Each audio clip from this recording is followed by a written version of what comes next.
Hello, and welcome back to Fable of Contents and another episode of Adventures in Veurna. Oh, we're back. Oh, it feels good. Um, but yes. Let us get into the recap, shall we?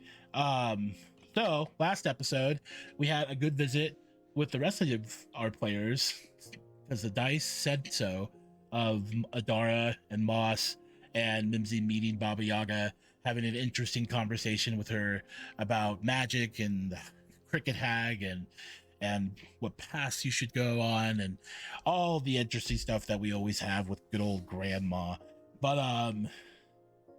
and afterwards, after a pretty tense conversation with Baba Yaga, you guys did go back to your hotel room, or were sent back, and then were regrouped, as it were, with Kristoff and Roke, and you guys had a private dinner. Just bought a place out, small little restaurant, so you guys could talk about what's going on and what the next move is and all this stuff.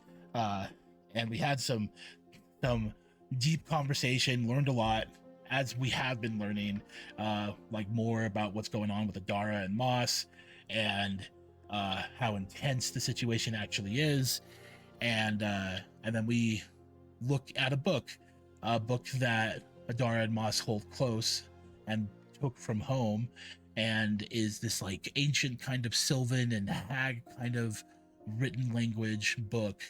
And Roke took a look at it and learned some interesting information. Information that, in theory, means that, one of the things that we can do to fix Adara and Moss's issue with this relic known as the Phylax is to possibly sacrifice Adara in order to fix it and or replace it.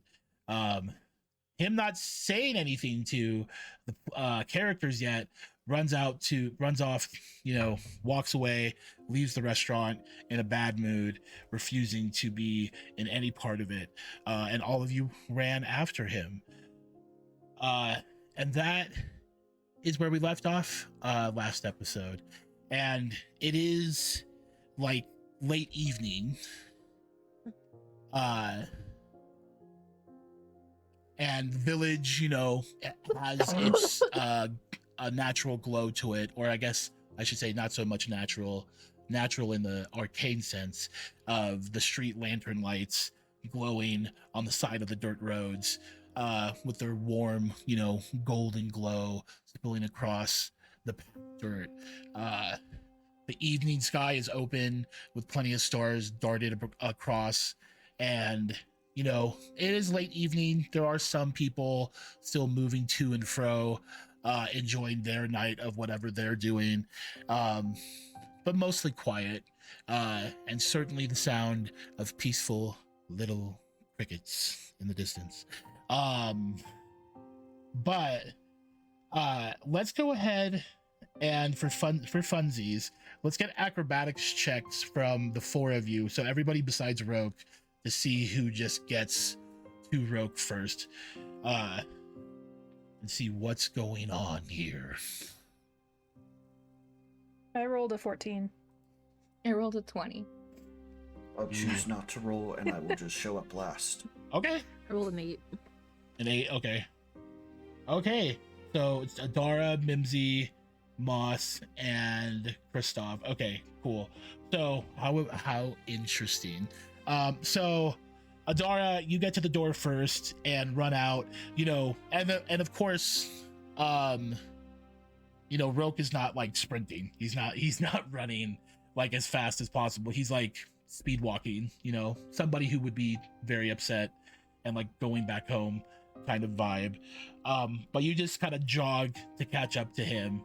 And everybody is pretty much right behind you. They're not that far off. But you do have a moment with Roke before everybody else catches up. So as you do catch up to Roke, what do you do? I'm going to try to pull on your arm to get you to stop. And Roke, and be like, Roke, I don't understand. If this has anything to do with our community, we need to know how to fix this thing. I understand that you don't want to be involved, but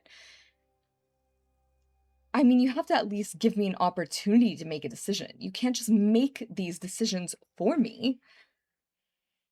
Or us. How bad could it be?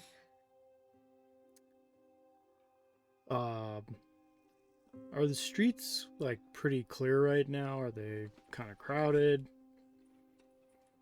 You have like a total of 4 or 5 people walking, minding their business. You don't have anybody that's like staring at you guys. So it's pretty private. When she grabs my arm, I assume she kind of grabs me either by the elbow or the wrist.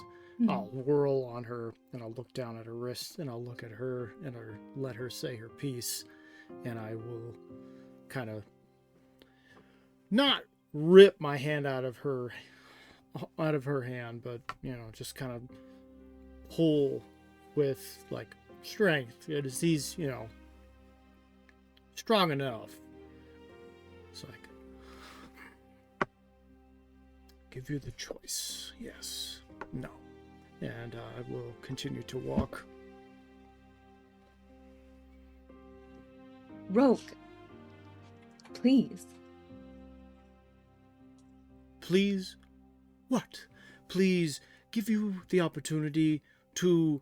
I don't even want to tell you.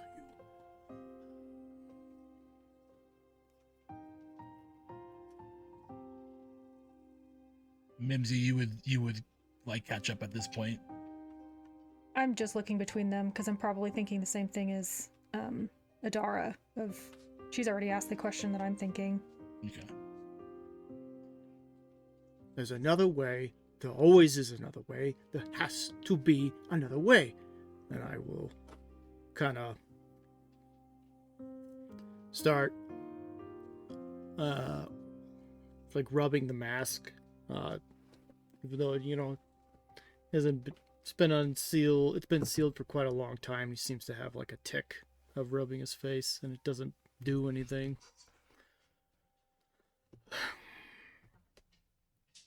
No. We will exhaust all options. We will look for the ends of the earth. We will Then let's talk build about a new that. Let's one. find an option. Yes. We can put our heads together and come up with potentially a different solution if you would just tell me what the initial solution is. How can we come together and figure anything out if you keep it to yourself? Moss, you enter the scene now whenever you like. There are certain things that knowledge that is dangerous and should be guarded. And this is my burden to bear for now, but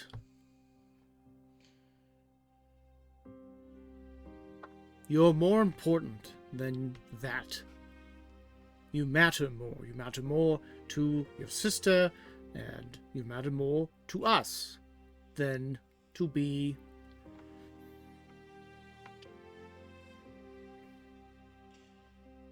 To be what? Than to be a sacrificial lamb. To be slaughtered at the altar that is this community's protection.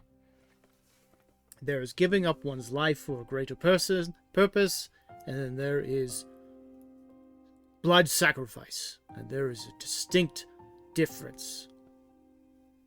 One is good and right and just, and the other is evil. And he'll turn around and start stomping off again. Wait. What does that even mean? So I have to be sacrificed? What are you... Rogue, come back.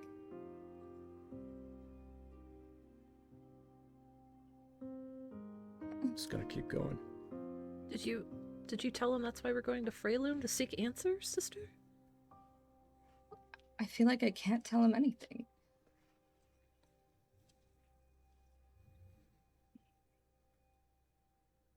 What do we do? What What do you do when he gets like this, Mimsy? I don't think I've ever really seen him like this. We may have to just let him dwell on this for a day, or hopefully not more. I feel like we were so close.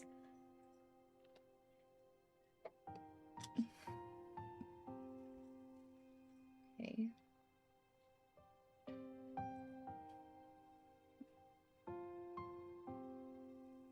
All right. Well, now what? I don't know, we can't do much without really knowing what he was talking about. I mean, we have a vague idea.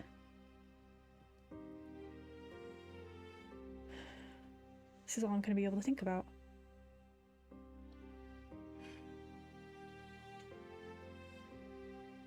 Mm. Do we turn in for the night?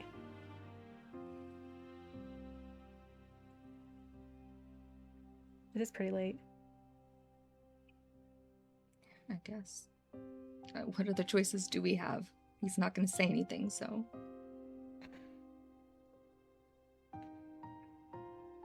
Maybe Kristoff could talk to him? Well, he was right behind me. Kristoff, you would be caught up at this point.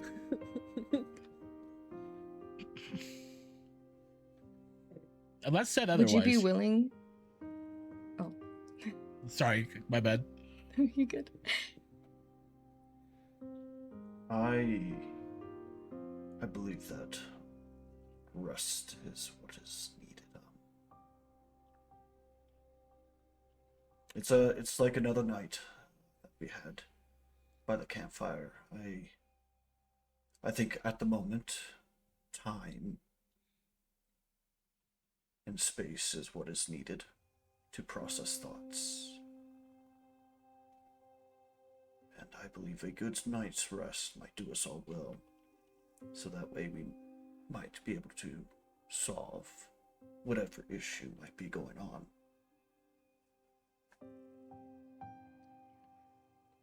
Because I'm assuming I didn't hear the sacrificial part as I was walking up just yet.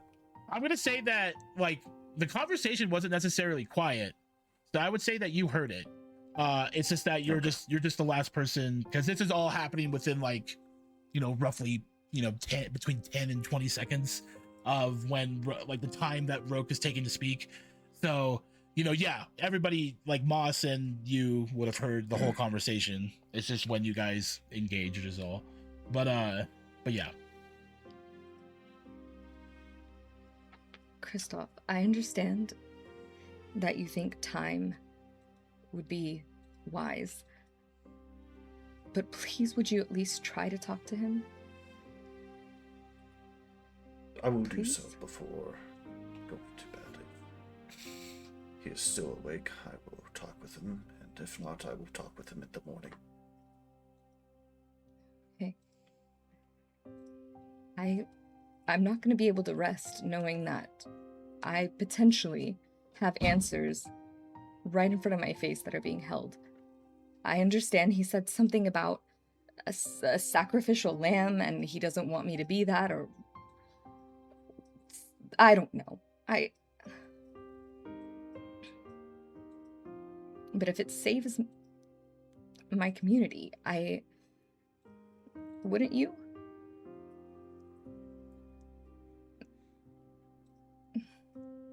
Sister, we left for a chance to live. The more information we have, the more people we'll be able to find with answers, hopefully. I just feel like if we had a starting point, you know?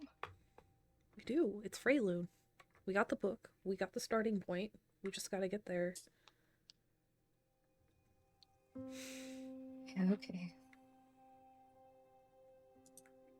Even if he won't tell us the answers, maybe we can still find somebody who can.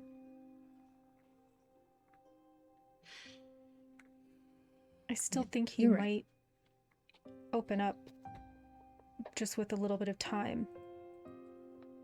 I just hope it's not weeks. We just don't really have time. I know. Okay. Well, we're clearly not going to get any further here, so... I do think even if he told us tonight, I'm not sure it would do much good, because it's already so late. I'm not sure we'd be able to come up with anything better without real time to plan.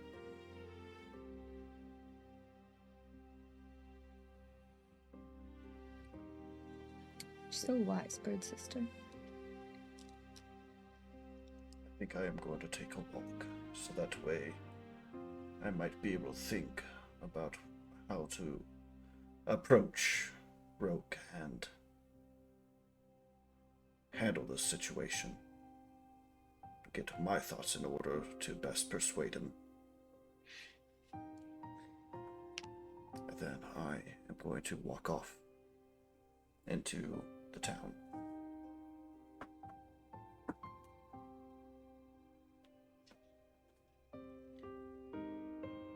We have a designating meeting place, don't we? In this new town. Yeah, we have rooms at the tavern with Yorin. yeah, Yorn spacing wild. You're good. I've been spied on him. I even spied on him last time. Ugh. Yeah. Oh yeah. That's right. Let's not forget about that. All right. So with that said, everybody heads back to the inn besides Kristoff here. If there is anything else anybody does before they just turn in and head to bed and we get to the next morning, please let it be known. And I'll let you guys think on that, because I'm gonna go ahead and drag Kristoff into Whisper Whispers. We'll be right back. You go up to the Fool and have a conversation. What exactly are you doing? I'll walk up to where I spotted the shadow. So you haven't left with Gammas yet, have you? Go ahead and give me a persuasion check. As with, I had you roll this perception check, and you see the Fool kind of watching over the party, his shadow on the walls of these buildings that are close by to you all. But yeah. Would you like me to whisper roll this one as well? Yes. And then just let me know. Understood. I rolled a 19. 19. So he kind of levels himself with the shadows that are on the building. So the lower half of his body just dips into the shadow of the building until he's elbow high, and so he can just lean and looks, certainly a little bit of a goofy appearance just with shadow, but he goes on to say, we're taking turns. He's dealing with any nearby threats, and I'm seeing if anything comes nearby. So we're still being watched by the both of you. Mm. Do you both plan on following us all the way to Freyloon, or? Well, I can only speak for myself, for one. I cannot guarantee that I'll always be available. I want to be, but I am always trying to put out multiple fires all the time. But I don't like the situation that all of you are in. Hi, how's it going, by the way? I'm the fool. I just figured we were past that, right? I believe so. Right. So, yeah. I would say get to Freyloon as quick as possible, and from there, I guess I'll try to figure out if there's anything else I can do. I got connections too, I guess, but I mean, kind of hard when they've already talked to arguably the very top. So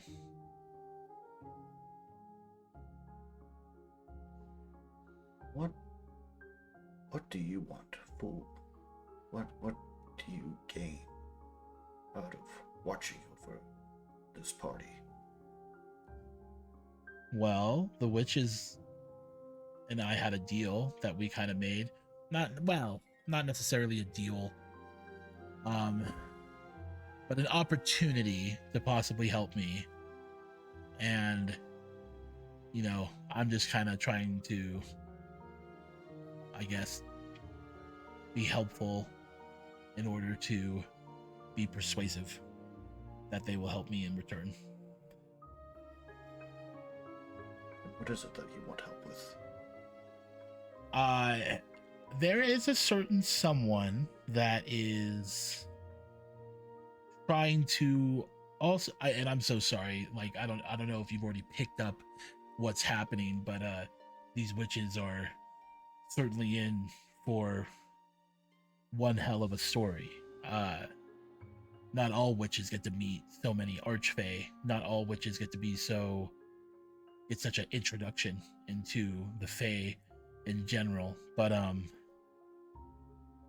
I don't know if this is going to be alarming or not, but like there is somebody else out there that had tried to make a deal for them and is looking to possess the Phylax in exchange of making a new one. And I don't want that deal to be done. So as long as they see what they need to be done through other means, then I'm happy. I just need them to not deal with the person that I don't want them to deal with. Who is this other person? I think that's not necessary to talk about. I mean, I can't stop you from talking to them about it. They do, I'll tell you this, they do have another book on them. And if you could ever grab that book and just toss it, that'd be good. Although I guess that doesn't really mean anything because that book kind of disappears no matter what. But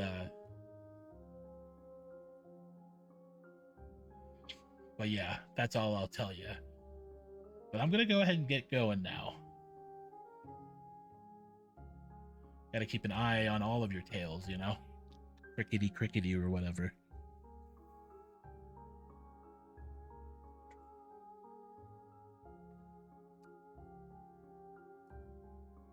It's a pleasure to officially meet you, Mr. Fool. Been a pleasure. And he doesn't even give you a chance. He just hops away from building to building between shadow and shadow. And you are left on your own. Do you just go back to the inn eventually? Yeah, I'll just continue back onto the inn. All right, I'm gonna drag you up. I don't know if they're gonna already and scene. But okay, here we go. I'm gonna put you up first. All right, cool. Give the good old whispers a try. So yeah, eventually everybody gets back to their room. Is there anything else that anybody thought of what they want to do tonight? Moss? Well, Moss has been thinking about what Baba Yaga said, and she came up with one of the clapping game rhymes to play with Adara so they don't forget. Oh my gosh. I love it. Do you both want to go ahead and roll me performance to see how well the clapping game goes? Sure. Okay. Ooh. Oh, I got an a 8. 10. All right, and then you're Not so great. and you're saying you're teaching this to Mimsy? Oh, I mean, if she wants Oh, to. okay. Sorry, I misunderstood. No. I didn't know if Mimsy was tagging along. I mean, we're all in the We're same probably room. rooming together. Yeah. Yeah, She we're all in the probably same would. She'd be like, "Ooh, fun! Something exciting to do." Ooh, fun. Okay, go ahead and roll performance. Distracting Mimsy. ourselves from awfulness. Oh, am I rolling performance? Yeah, please and thank you. Let's see. Oh, a Yeah. 6. It's sloppy, but it's It's fun. you. She's You- never done it before. There's a hell of a sentence for you. You know, it's sloppy, but it's fun. But Do you want to read it? Since we all had terrible performance.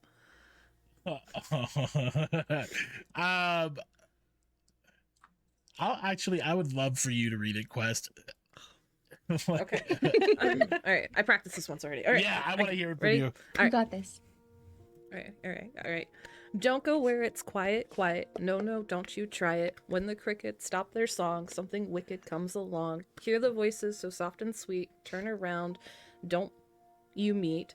Hear no whisper, sweet and kind. Darkness lies and twists your mind. Stay together, hand in hand. Never break your little band. Stay together, don't you part, or she'll come and take your heart.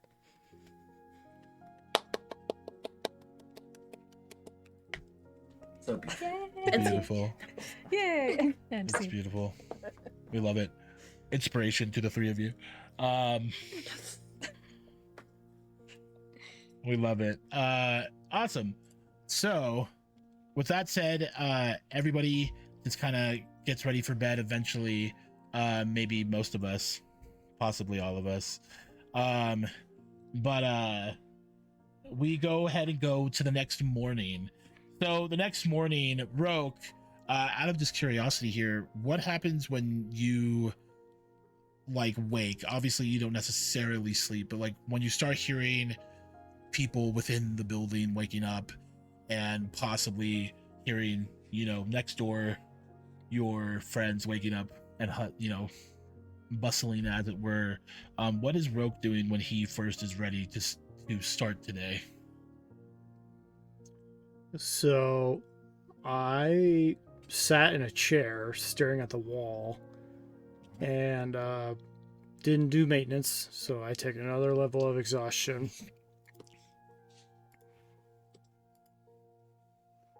And yeah.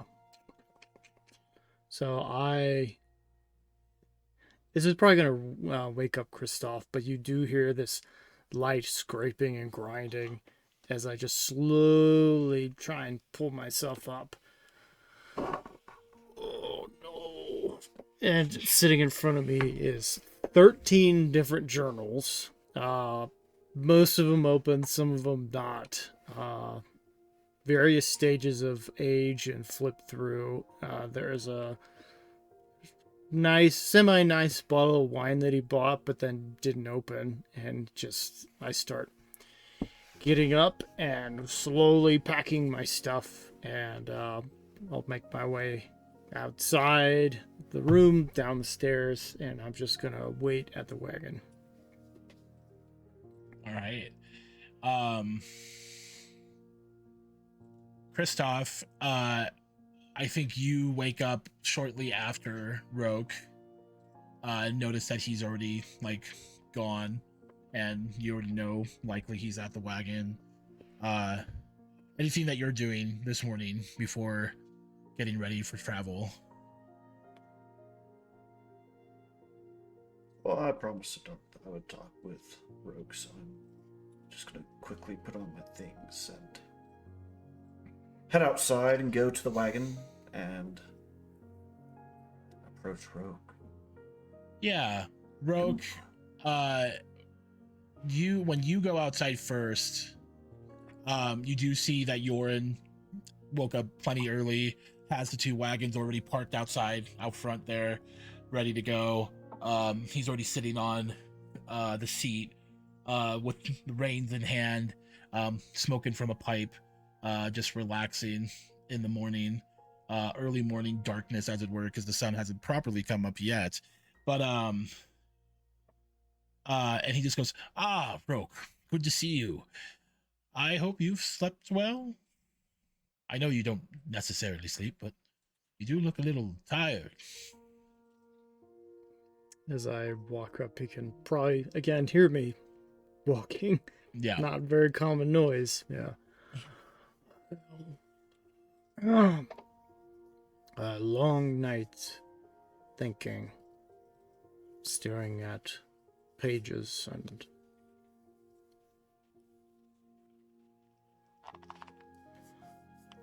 I'm ready for the day. Very good. Do you wish to join me, or do you want to be on the wagon behind?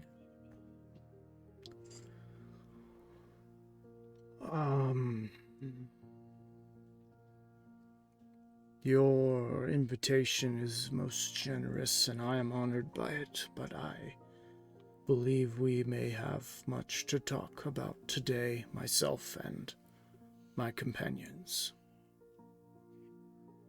Fair enough. If you ever change your mind, I'll be ahead of you.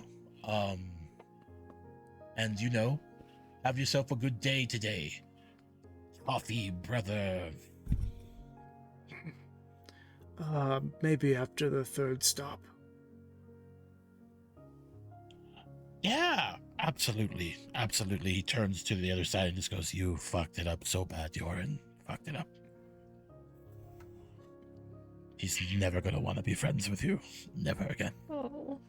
As I walk by, I'll thump the wagon below his feet twice, and then I'll keep going. Okay. Just to give him a little bit of reinforcement. Kristoff, you come out and Joran waves, and then you see Roke going to approach the wagon behind there. What do you do? It leaves at Joran, just not even going to acknowledge what happened the other night. With him catching me outside his window. Yep. He's gonna also pretend like that didn't happen when he just saw you clearly looking into his room from outside on the second floor, clearly suspicious. Then I'm going to approach the second wagon that has that Roke is going to, and then Roke, are you gonna be like in the wagon, or are you sitting, like, are you just standing by it right now? I have the door open, and I'm lashing my things to the outside, and I'm about to climb into the inside of the wagon. As you're about to climb inside, I'm gonna lean up against the against the wagon by the door, and I'll pull out my pipe and start stuffing some tobacco in it. Eladrin.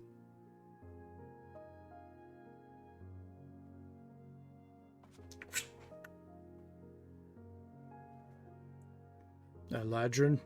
Eladrin, that's the cargo. Ah.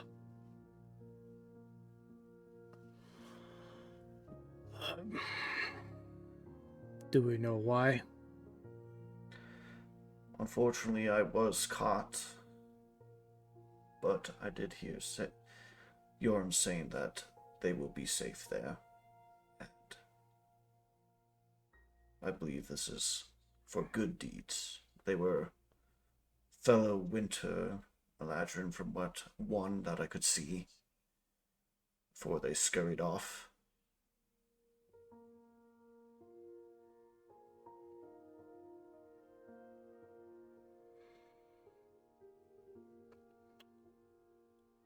Good job, Kristoff. Excellent work again. You know, Rogue, and the Lunar Sentinels, they have the Crescent Council. They are the leaders of the Sentinels. And they all have their own duties. that they must perform. One holds the key to the library that holds our history and the knowledge that we gain through our adventures and journeys throughout this region. Another is the keeper of our secrets. Another is a keeper of the mutagen that mutates our blood, our hemocraft. But that does not mean, since they are the keeper, that the other members of the council do not know these secrets as well. They share the knowledge so that way the weight and burden of excess knowledge does not wear them down. And you, sir, are weighing heavier than the gold that is upon your body.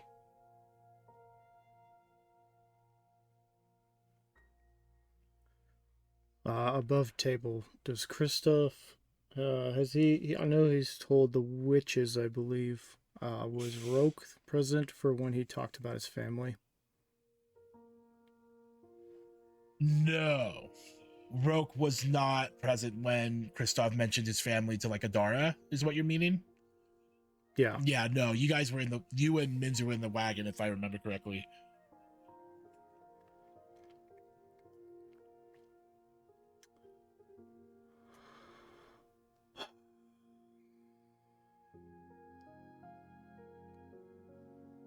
Christoph, have you ever dealt with children or very young, inexperienced adults before? I have, actually. So you know what it feels like to have one with significantly less experience attempt to tell you something that you know perhaps better than they do. And that no matter what you do sometimes, when they feel like you give them this certain information in which you do not give over, even if it is perhaps that they wish to use it for a good purpose, that you simply do not tell them. You must forgive my rudeness in this moment, as 2 sleepless nights and lack of maintenance is beginning to affect me. But I have had 3 millennia of experience and stubbornness. Perhaps when we've been traveling for longer than a month together, I've blinked and it's been this long since you and I and Miss Carroll have been traveling together. Then perhaps I can trust you with this information, but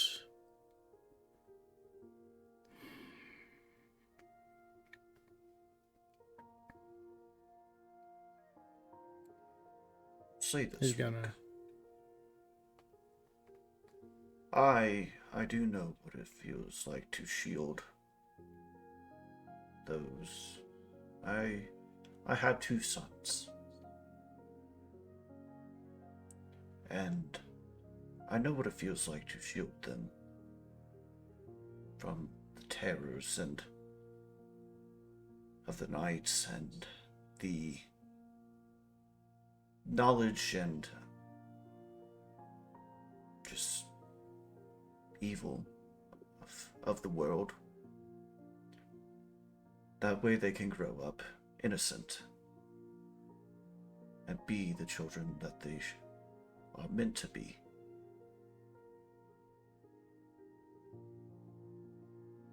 And I also know what it feels like to lose them.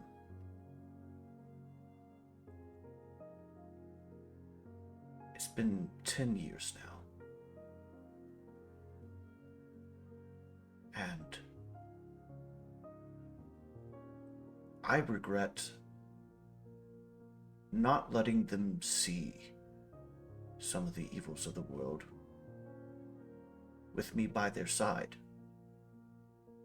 So that way I could teach them how to best handle it, rather than them having to learn on their own and fall into the pits of despair. When they could have a pillar to lean on, someone else to support them.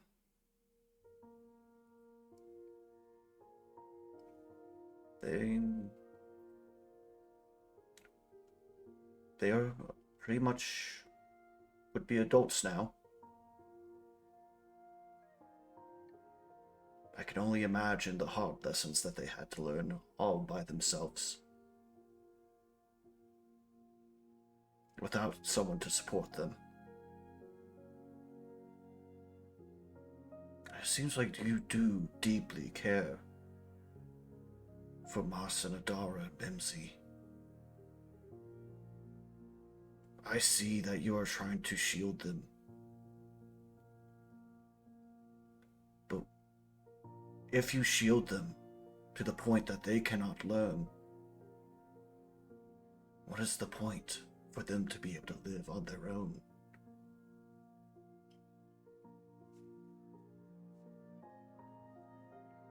Because you do not give a child a knife, then I will climb into the carriage.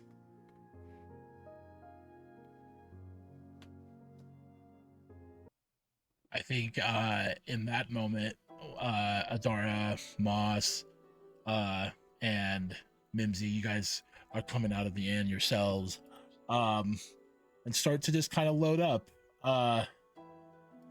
Is just in case, does anybody ride with Yorin? No? Okay. Yorin's out just up front, just going, they don't hate you, they just are having a day, and we'll all have coffee later and be the bestest of friends ever. Oh,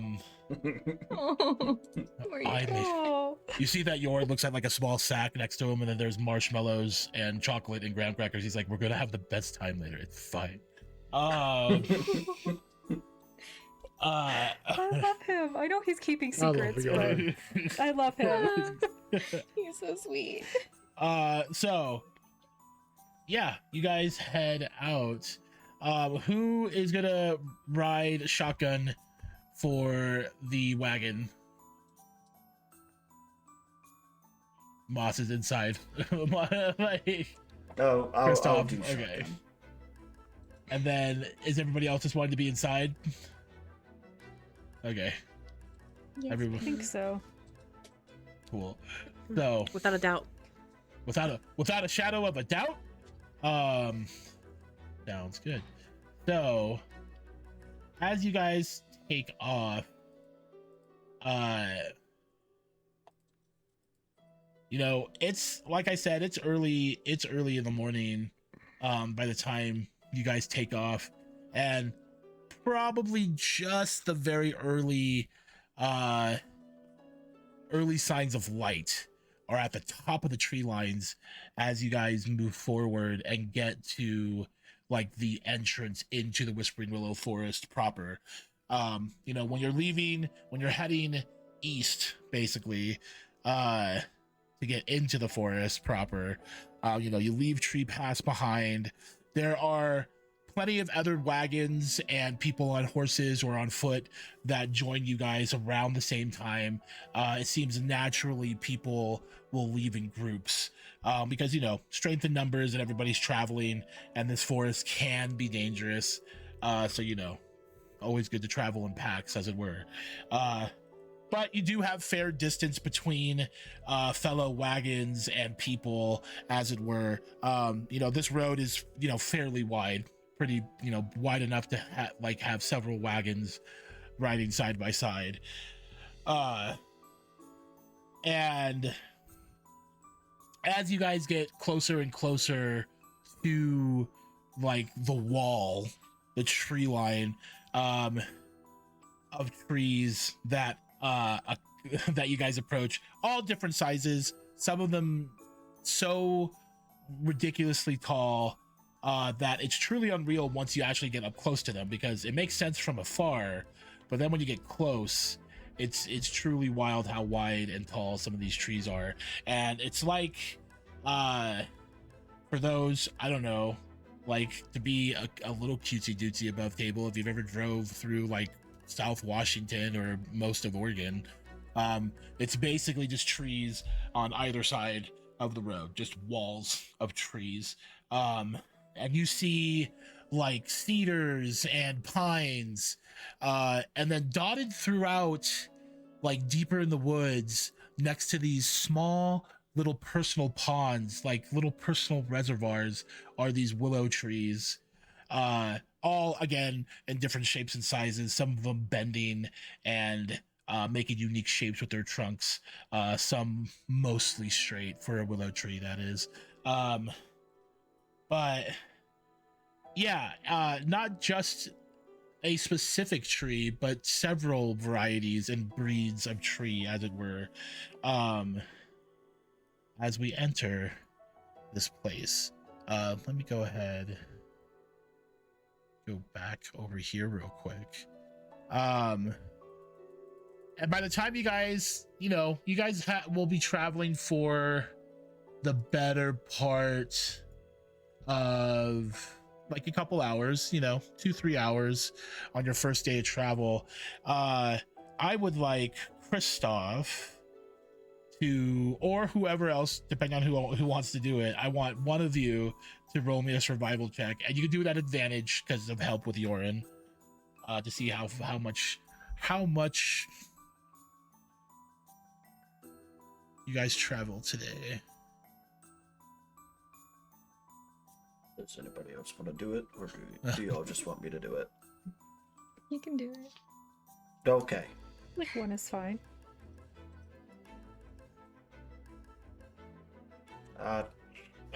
Not great. Rolled a 10. At advantage? At advantage. Woo! The other one was a 2 and a 5. Hell yeah. Should one of us roll just to counter it? No. Okay. No. Well, actually, you know what? I'll go ahead and allow it, just because it's automatically advantage for just for funsies for here. It's already advantage because of Yorin, but because of Mimsy, I'll go ahead and allow just one more roll. Just one more roll, Christoph.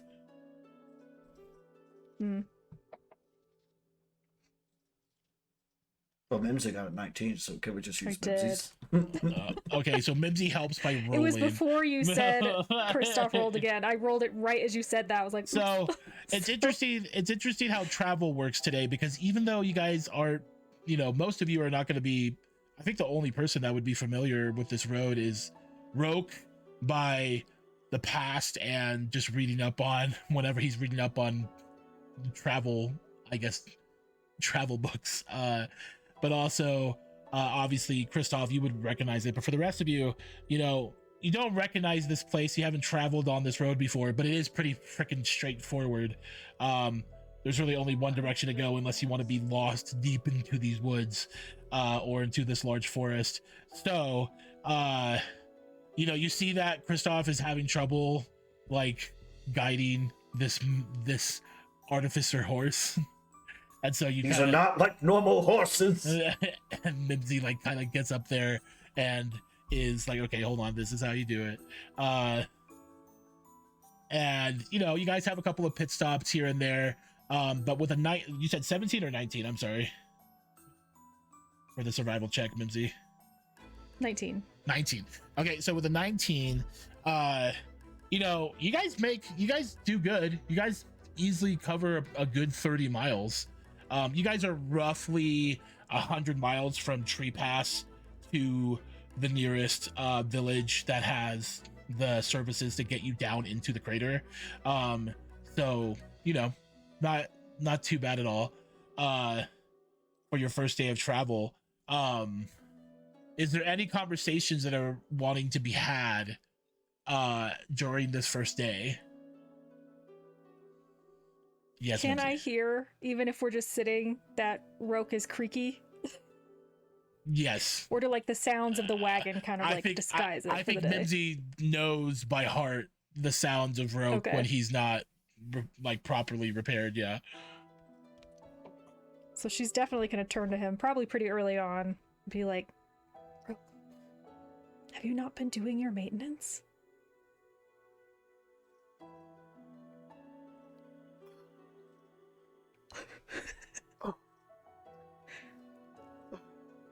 Apologies. What? Have you not been doing your maintenance? You sound extra creaky.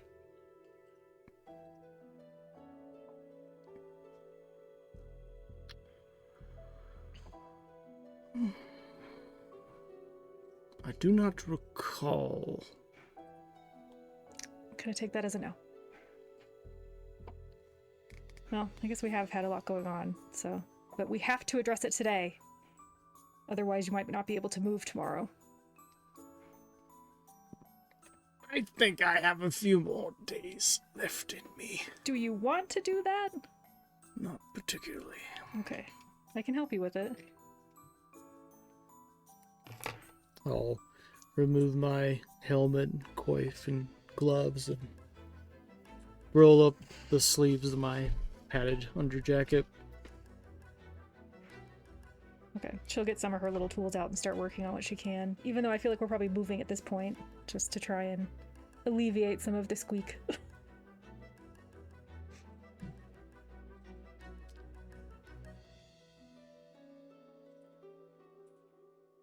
And I'm just gonna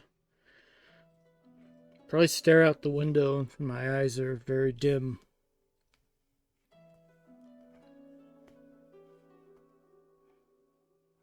Dara, Moss, out of curiosity, you kind of see that conversation obviously happening. Just, is there anything that you guys do, or do you guys kind of just keep to yourselves today?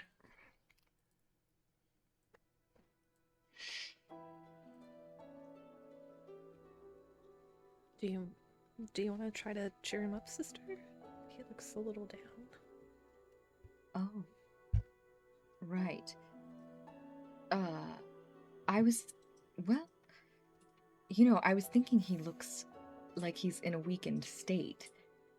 And maybe it would be a good time to try to get information out of him. Maybe he'll break easier. Or is that's a thing, right? I mean, I would say yes, but we're trying to be nice. Nice.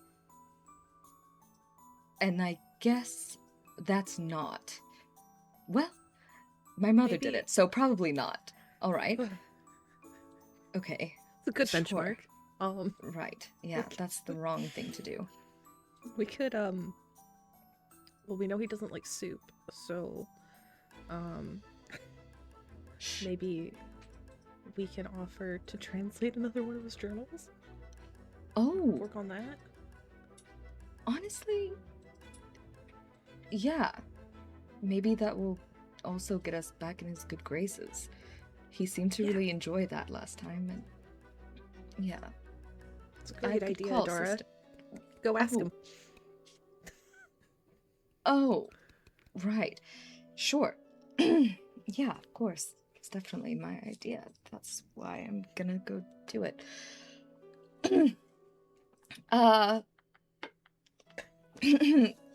Rogue.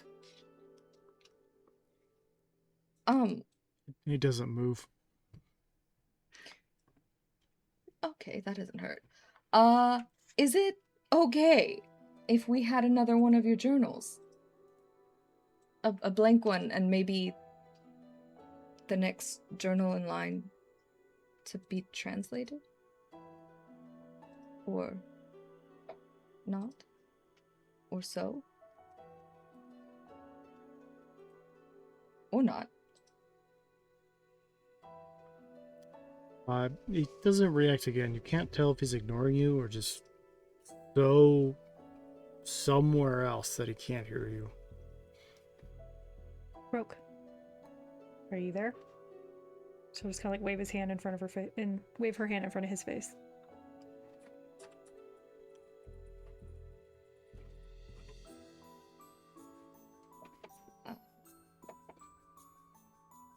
Did you hear me by chance?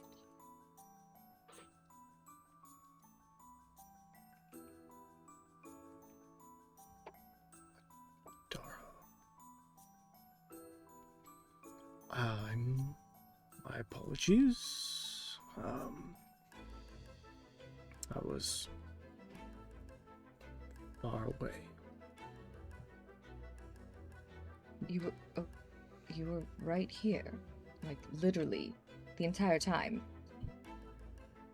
But okay. So, I was wondering if you had a plain journal or unused journal, and then maybe the next one in line to be translated after the first one that we did. Or if that's okay or not. I don't.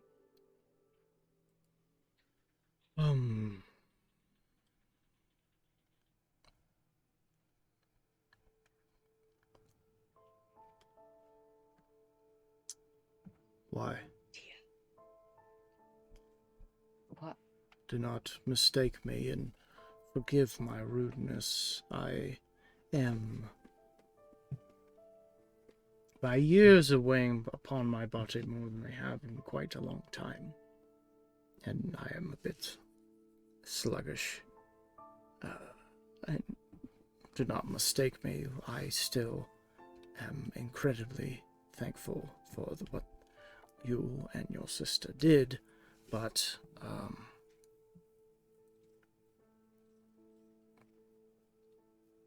why? Well,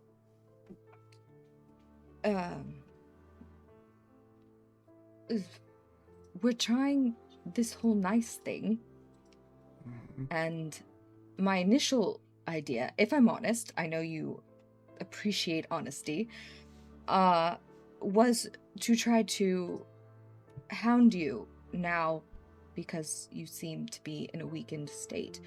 However, my sister said that is not a kind thing to do, and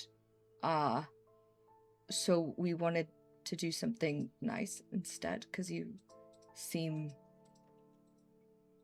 I don't...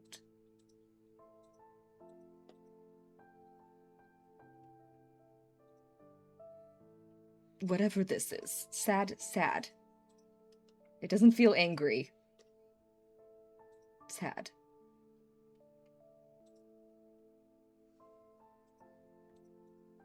Such strange, beautiful creatures.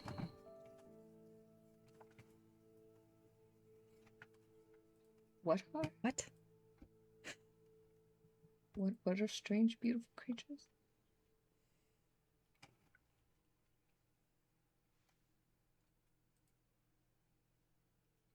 What? Mimsy, I'm confused. Fix him. He's This- broken. I'm gonna try. This is the weirdest I've ever seen him.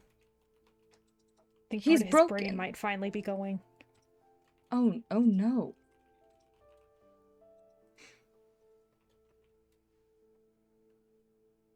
Can good deeds come from evil acts? Can good deeds come from what? Evil acts. Can good deeds come from evil acts? And during this entire conversation, he kind of just floats in and out, looks out the window. And while you were talking to Mimsy, as he asks that, when you look at him, he's staring directly at you. Can good... I'm sure some good can come from evil things. It may not be the intent, but... Not evil things, evil acts. Sure. Can I kill someone in cold blood and somehow my intention through that be good?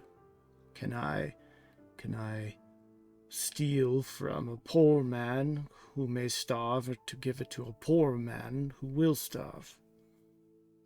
Can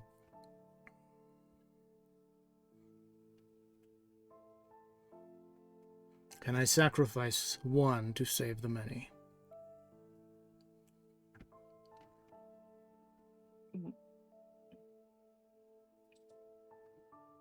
Well, wouldn't it be crueler to save one and let the many perish? Is one life worth more than all of the others? Is one life worth more than one other life? Is one life worth two lives?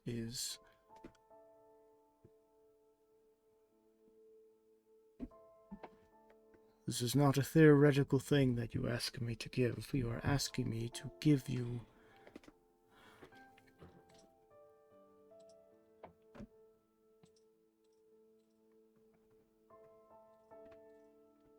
You are asking me to help you slit your own throat.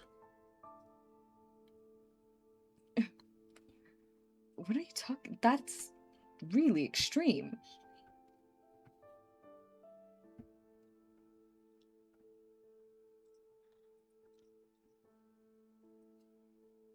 How is the device made?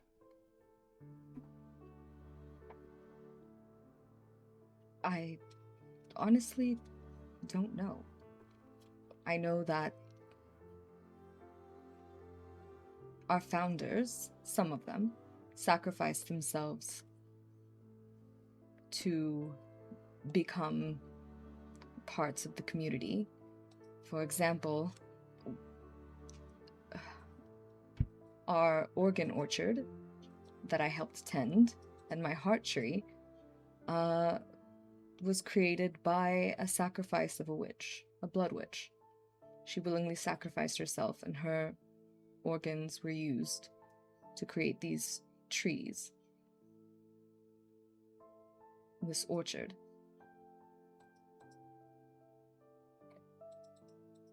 I would assume that something similar happened for the protection of our community as well, with the Phylax.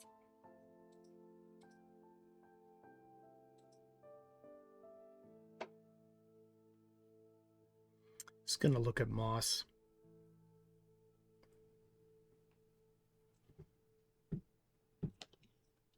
What is the worth of your sister's life?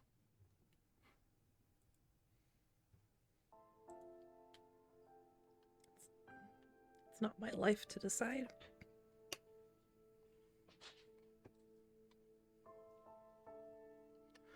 I have unfortunate news, Miss Moss. If we act upon the information I read from your book, we are all choosing the value of a life.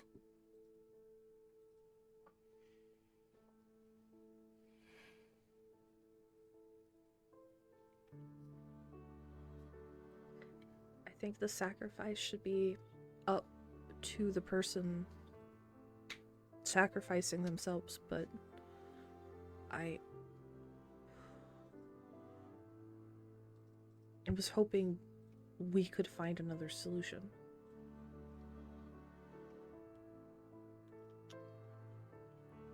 We must find another solution. And I'm going to look at Miss Caro. And I believe you are perhaps the only one in with hundreds of miles that can make one. Me? Your family is qualified beyond a measure that is attainable in order to infuse magic with devices. I don't know if I would know the first thing to do.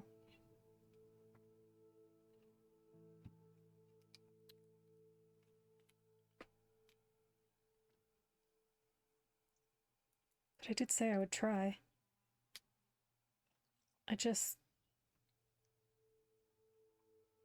We can't sacrifice someone for this. Agreed. So the solution then, if we're just gonna come out and say it, if I'm putting all of your, you know, little puzzle pieces together, you're telling me that I have to be sacrificed in order to make this. In order to fix it. Me specifically.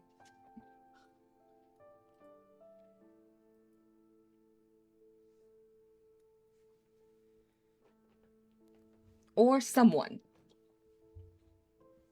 A sacrifice. A person. It's not a person, Miss Dora. He's gonna look at your scars. It's you. It can only be you. I'm certainly not doing this if it kills her. Who are any of you to make that decision for me? You can't ask me to do that. I didn't say you were the one that would have to kill me.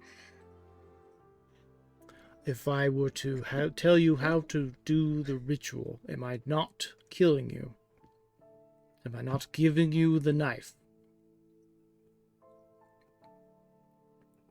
You are asking us to shove you off a cliff for people that we don't know. And so they are don't very deserve. important as well. Their lives matter, but their lives do not matter more than yours. You don't even know me. How Correct. can you say? There are innocent younglings there. Far better than I am. Who have far greater potential than I do. They deserve a chance to live. They deserve to not be hunted. They deserve to not live in extreme fear.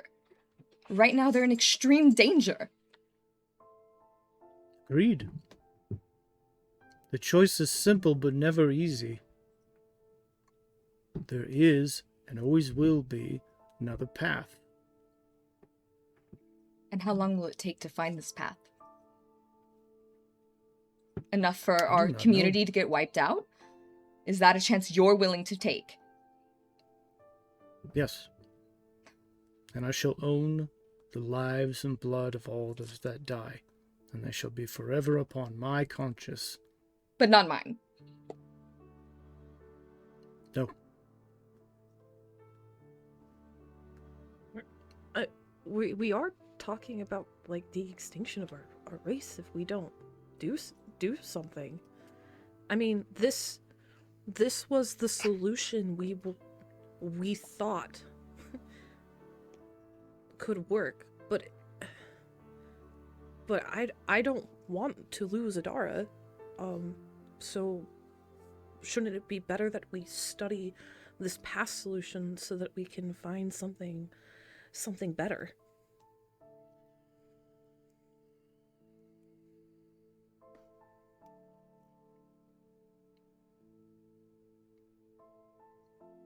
Isn't there some other kind of protection magic? Anything. First, we need to figure out and the artifact in order to create something just as powerful or even better than what we currently have. But as Adara said, time is of the essence. I mean, it is her choice. I'll be honest. I don't want to die. Okay? But at least could we make this decision together? We're forced in it together, at least. Can we put our heads together, work together to try to figure something out? We can use this as a last solution, but at least give me the option. Doing nothing is an option, but doing nothing is not an option I'm okay with. I don't think any of us said that doing nothing was an option. Just, where do we even begin trying to find something else that will work? Freylun. Braylon. Or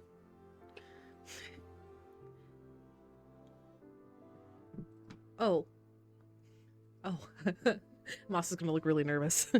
We do have a plan B.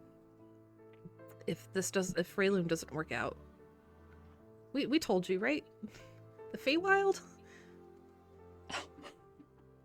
That is Remember the the thing? worst option. Well, it's better than you sacrificing yourself for... I don't know about that.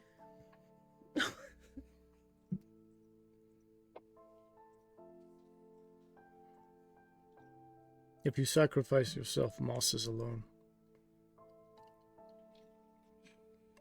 You've lost one sister trying to fix this device. She would then lose a second sister at a hopefully better attempt. But again, I am not a witch. Neither of you are witches that are equal of the power of those that were able to turn themselves into a tree that harvested meat and flesh, or sacrifice themselves to bring obscurity to an incredibly powerful village. We could be. You could be. You absolutely can. I'm going to start speeding up the wagon to catch up to Yoren's. As I do so, I'm going to throw open I believe it's a door connecting the seat and the wagon. I'm going to, as we're picking up speed, partially turn so I can still keep an eye on the road. We're in danger. We are not in safe territory. We need to get out of here fast. I'm going to catch up with Yoren, and we're going to hightail it out of here. There is great and ancient evil lurking in these woods here. And then I'm just gonna keep going over to Yoren. Yeah, you great. catch up to Yoren at the end of the conversation, or still in the middle of the conversation that Adara and all of them are having. I'm sorry, was there any last moments there? I was just gonna have Mimsy say, "Oh, great, something else to deal with." Okay, yeah. All right.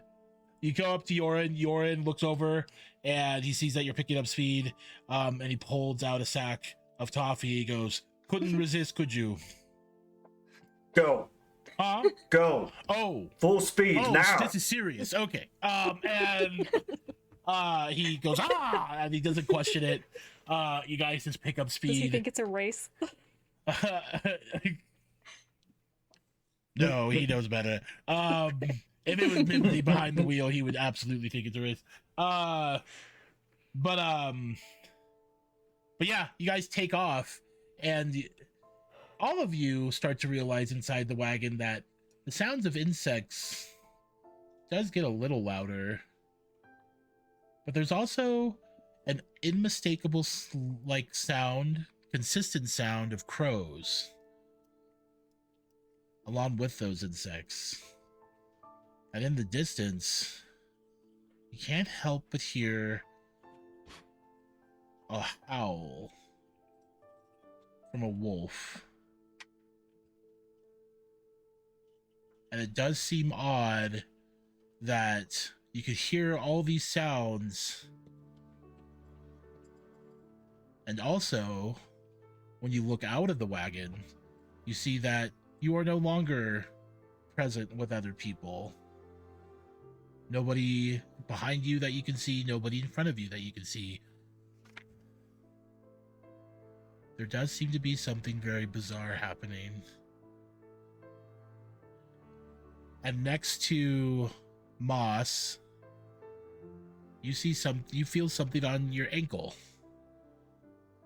And you see to what looks like a very possibly loosely made but intricate looking doll.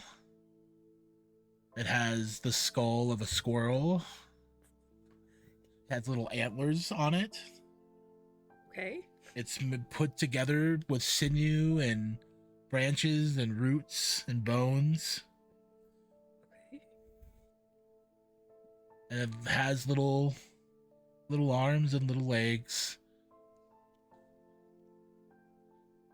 It seems Cute. pretty cool. But that cute. But that is where we'll go ahead and take a break. What's happening? Oh no. Crows, insects, and wolves. Oh my.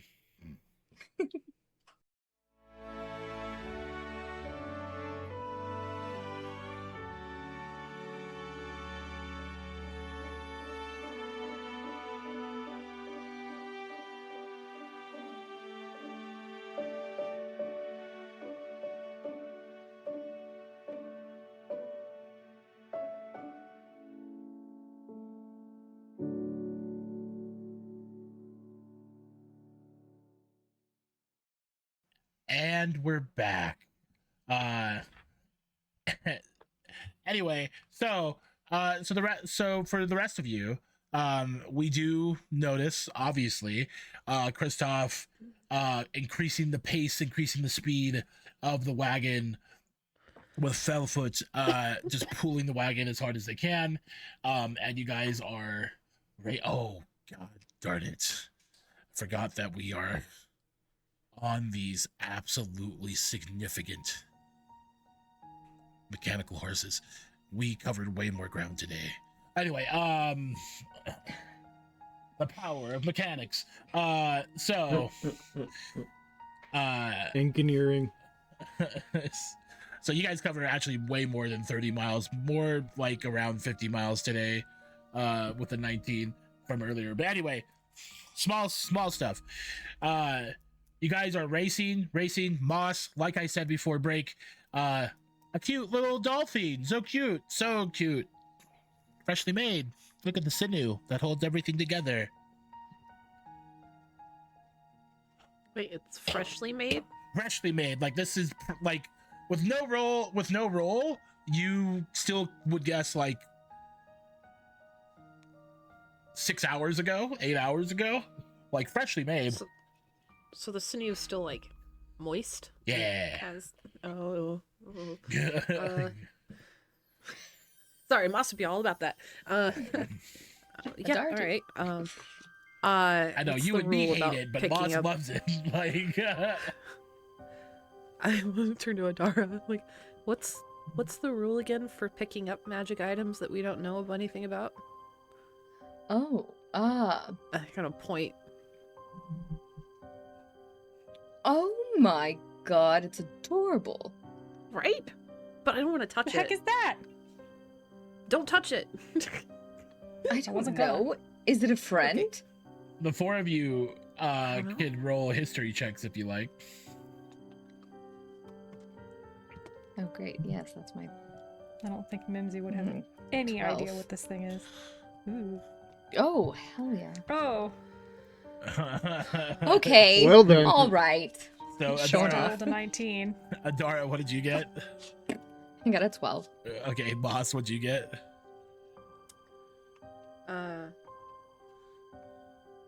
13. Oh my gosh. Okay, I just Oh, Why did I because roll of the the best? freaking. Jeez, Moss. And then Mimsy, you got a 19 again, Yeah. and then an 11 from Roke. 7. I should have gotten like a 2. 7. Also -4. This is why you sleep, kids. Oh, mine's already -4. Oh, Yeah. yours. Sorry. Mine. Sorry. Oh, yours also is Okay. -4. Yeah, they're both at level There's- 2 exhausted. Oh god. Twinsies. Oh no! This is Oh, gonna go so well. This is not good. This is I'm not Mimsy, good you at all. studied. I will have to admit above table that I'm such a storytelling DM that it just hit me that mechanically speaking, we have 2 people at second level exhaustion. That's not great. Yeah. Well, I mean, it's fine. We're not in danger. It's fine. You just got a new doll. But anyway, so Adara and Moss would know the surface of what this could be. many different creatures, especially fae creatures that dwell in forest, offer, gifts or prizes in exchange for something. This you're not quite sure, but for fun, Mimsy. This is something that you can find out in Silkwitch. Most people that live in a region or in an area that are by forests, especially like larger forest, which I mean, in the region of Farlandor, where you pretty much come from, there's forest everywhere. So this legend is certainly known to you and those who live in the kind of biome that you live in. Looking at the doll and how it's made, it's more of a totem than it is a doll, even though it's doll shaped. It is served as like a marker. This thing is basically also like a sentry. So this thing watches things, and while in the possession of someone, that person is marked. So you don't necessarily want to be touching it, or at least you don't want to keep it on you. Based on how it's made and with the specific materials and everything, and I would even say that you would look over at Kristoff, and you would already see that Kristoff knows as well, which is not surprising because Kristoff is a monster slayer after all. But you are dealing with something that people call a leshen or a leshy, depending on where you come from. These are told in folklore and kid stories to keep them out of the woods and to keep them from exploring aimlessly without guides. But they're real, and they're very territorial monsters. In a way, you could say that they serve a little bit of good, because they do kill anything that doesn't belong to the forest. But then that's also the con, is that they kill anything. So especially mortals or humanoids. So they themselves look like a deer or stag skull with the antlers still up there. And a body. Basically, what Moss is holding on to is like a mini version of what a actual leshen looks like. Just typically it's always a stag or deer skull. The body is made of branches and roots and sinew and bones and rock. They look like they're made, like they look like a product of the forest, and it certainly does honestly come off as a forest spirit, to which some would call them guardians, but extremely territorial. And if you have a leshen totem on you, that certainly means that you are in grave danger. Okay. We're gonna assume that my grandma told me all kinds of stories about this. Sure. But Mimsy is gonna take her wrench that she's probably been doing something with for Rogue. It's like, get it off, get it off, get it off! And just like goes and whacks it. You whack it? Because she knows what it is, yeah. I think that's what she would do. Go ahead and give me Which might not be the best idea. Give me a melee attack with your mace, or like what your weapon. You just need to be an 8. 22. Okay. You don't even have to roll for damage. You just Okay. right as Moss is holding it, and Moss, while you're holding this thing, unfortunately, her weapon just makes contact with it and just shatters. Barely holds together. Crazy how fragile it is, with how solid it felt in your hands. But yeah, now it's all over the ground. Was never holding it. It was always on the ground. Oh, Nobody touched it. Okay. It was on your leg, wasn't it? Yeah, it was so- attached. Touching my ankle. Yeah, Yeah. so it could smash Skittles. before you could pick it up. Oh, Why? we just. I'm gonna put my gloves back on and coif and helmet and start preparing, as it seems everyone is upset. Do I know what this is? No, because I rolled like crap. Never mind. Ignore me. Yeah. So I'm the only one that knows what this is. What was that about? It looked like a little art project from a youngling.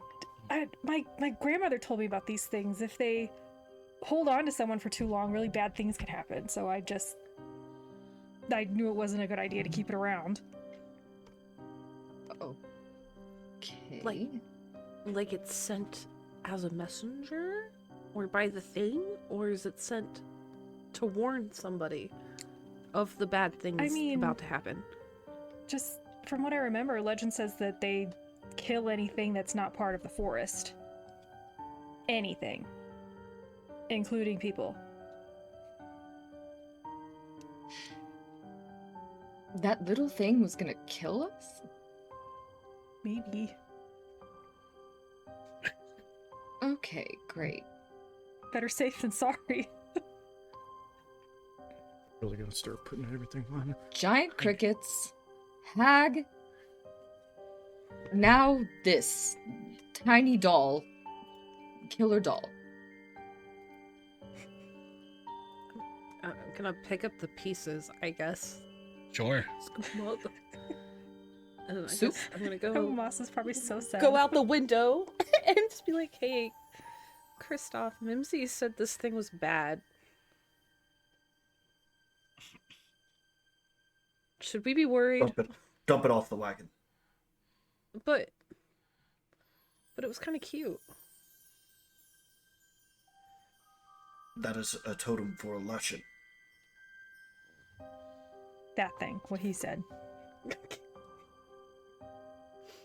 That's totem number 6 I've seen.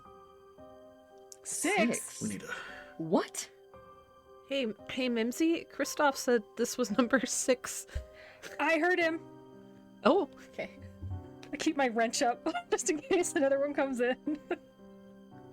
Everybody go ahead and roll perception checks for me.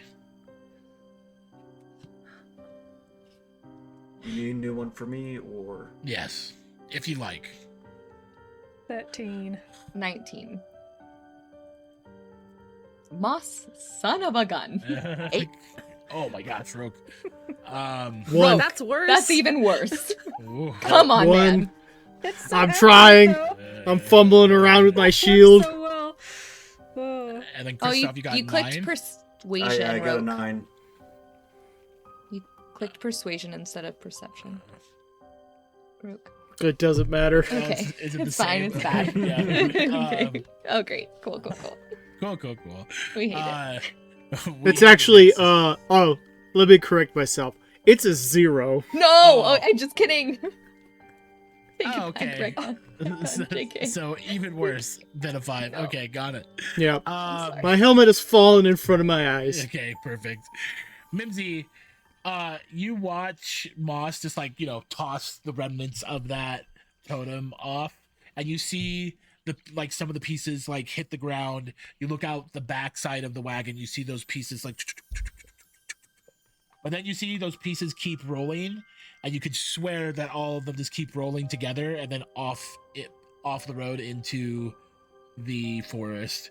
And then Adara, as you look out back, you see what Mimsy saw, and then you see a fresh totem, fresh Leshen totem. This one with no, it's not in doll shape. This is more of just a stick with the skull on it, and some sort of patterns of rock and sinew, and bone, and it's just on a tree branch, placed in firmly, staring right at the wagon as you guys pass it.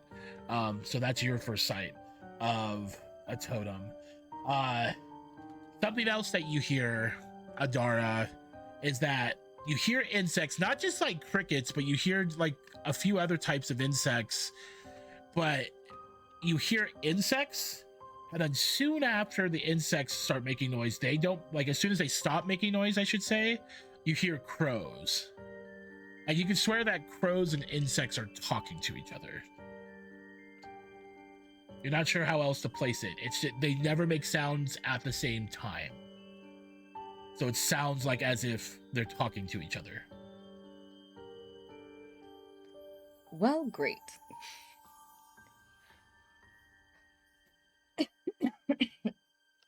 Well,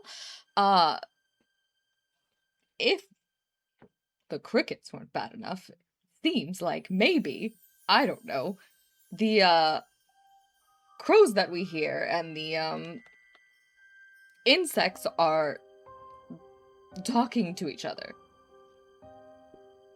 Do we now need to worry about some type of crow thing? Creature? Hag? Probably. I can't. That tracks. I was hoping we were just dealing with a young Leshen, but if the insects and the crows are talking with one another, I feel that we might be in the territory of an elder Leshen.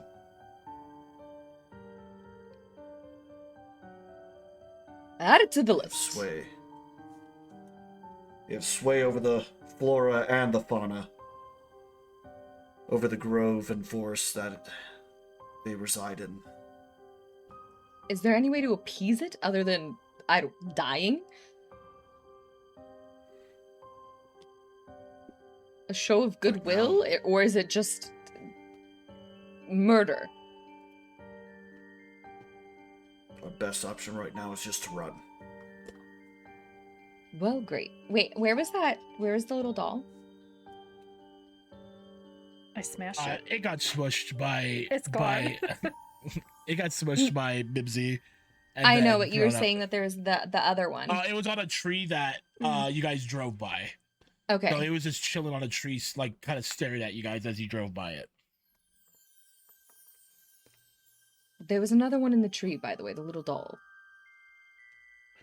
Well, yeah, he said there were like 6 of them, at least. Well, I don't know if he counted that one. I don't know how he's counting. There's lots. That's all we know. We are surrounded.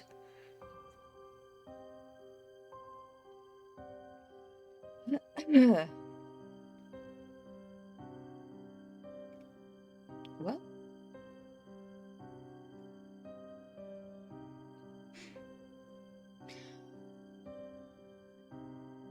Trying to push these mechanical horses to the extreme of their limit. Yorin would look over at you, Kristoff, and being like, "What kind of danger are we in? Do we just ride out all night?" Yes, I have a feeling that there's a lashing about. You see that Yorin moves his face to the other side and goes, "But I really wanted to make s'mores with you all." All right, we'll do that. We'll ride out all night. By the way, do you know how to make a campfire while you know what? Forget about it. Forget about it. We focus on safety. Yes, actually. And, you guys just ride out.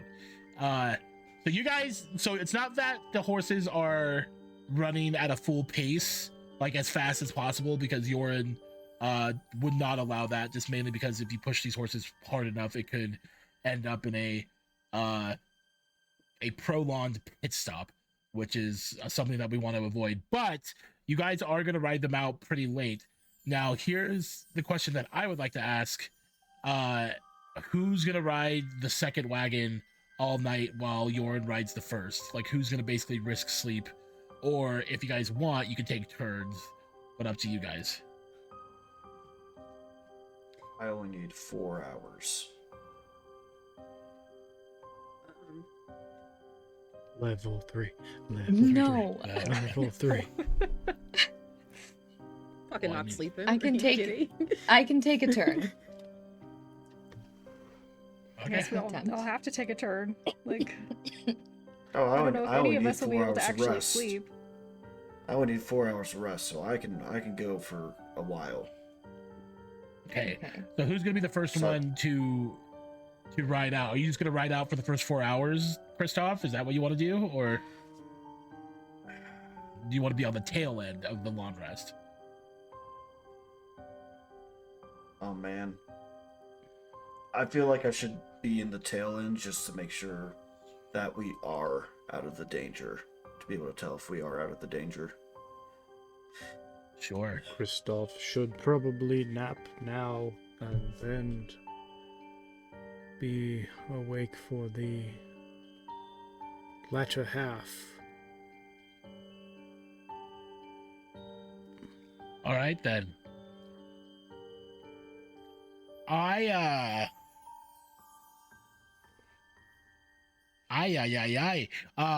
sorry, I had a DM brain fart. But so as we ride throughout the day, it goes into the evening. And what is so beautiful during the day certainly looks very ominous at night. You know, truly, even in real life, going through a forest during the day is so beautiful, but going through a forest at night is scary as hell. Because all you see is just the bodies of trees, the silhouettes of branches, and then yes, there are lights on these wagons, and these horses even emit a little bit of light, but it is very quiet. Yes, there's still the sounds of like insects and a few like nocturnal animals, but the ride is certainly eerie. But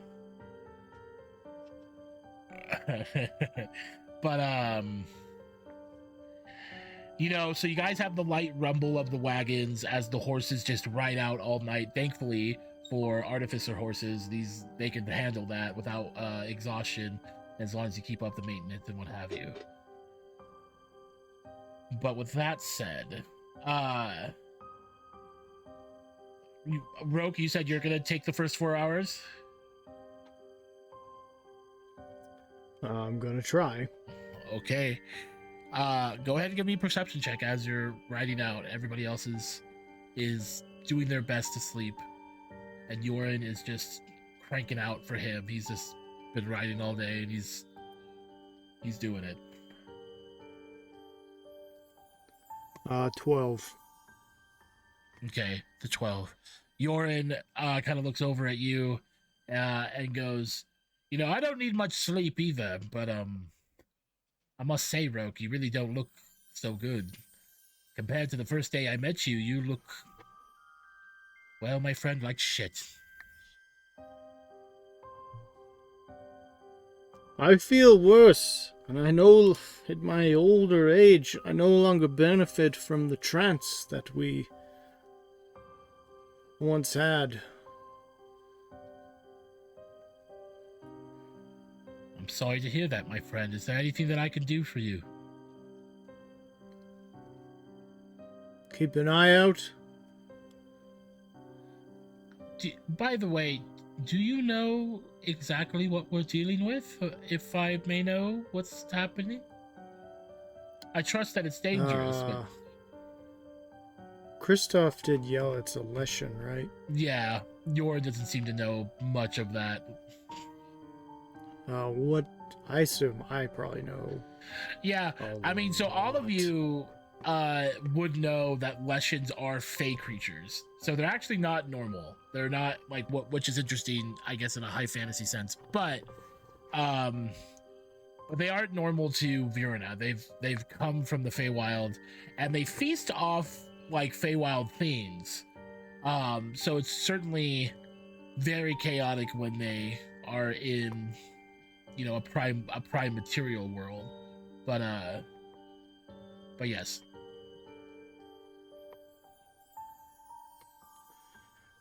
Creature not of this world, that feasts upon that which is of Fey. And I'll look at him. He goes, oh, great.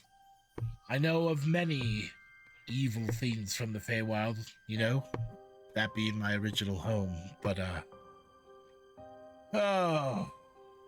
Usually I get lucky not to get in so much trouble with anything too threatening. I guess I'm really happy that I found you all. He is to not... And then you see he kind of stops mid-sentence. And you notice, Rogue, that everything goes very quiet. And it's just really the sounds of the wheels of the wagons and the creaking sounds of the wagons and the horses pulling and everything. But anything beyond the wagons and the horses is just nothing.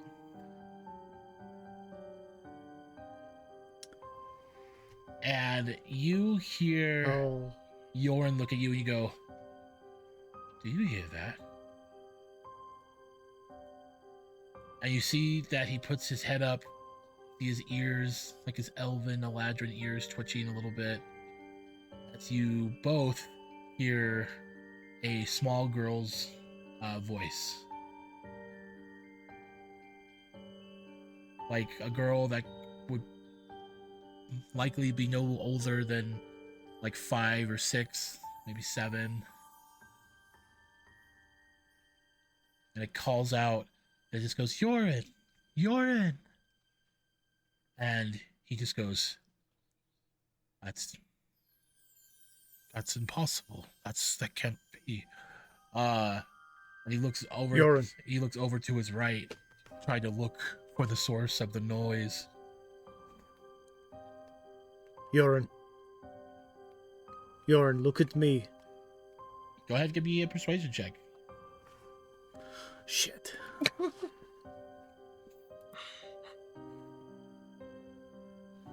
Okay, 20 minus 4 for a 16. For a 16, he just looks over at you. He's shaking. You can tell that his wagon, it's not drastic, but it is starting to lightly lean towards the right, starting to sway a little bit. He looks right at you, shaking, and he goes, "That's my niece. Yoren. That's my. If it is impossible, it is. She's Not here. no. She's dead. She's dead." And he looks Then back she out. certainly is not here. He looks back out, and you hear the voice again going, "Yoren, Yoren." And he goes, I have to. And he pulls the reins, and his horse stops, and there's a drag that happens. The wagon just turns to the side, starts dragging on the road, almost tips over, but doesn't. Almost tips over, but then falls back on the wheels. And Yoren jumps off his wagon and starts speaking in Sylvan, and runs into the forest right side. I will also break and just start pounding on my foot as we're breaking. It's like, up now! And as soon as the wagon stops, I will jump out and I will chase after him and I will attempt to catch him. Okay. I would like everybody to roll perception checks at disadvantage because of just the scenario here.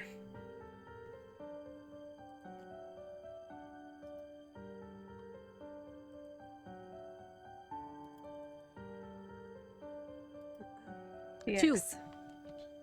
18. 13. You say 2, Moss? Yeah. Oh my god. Terrible. And 8. Exhaustion. All right, so, and then, all right, let's see. Roke, you said you got a 20? No. Oh no, sorry, I'm dumb. What'd you get? I got a 8. An 8. Okay. Christoph, what did you get? 13. 13. And then Adara got an 18. Adara, oh god, that's a good roll. 19, 18 for the disadvantage. That's pretty good. Okay, so you say get up and you jump out of the wagon. You start running, and you hear Yoren in the distance. He can't be that far.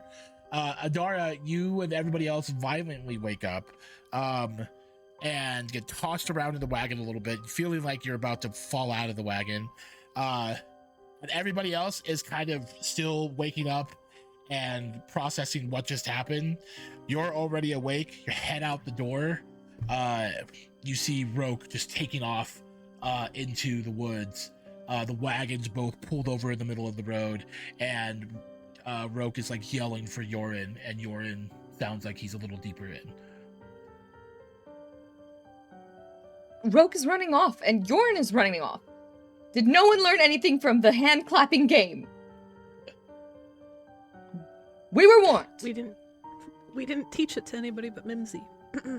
Oh. I'm the only one that knows, other than you two. Oh god, that was my bad. Well, Oops. damn it. Okay. Well, we have to go after him.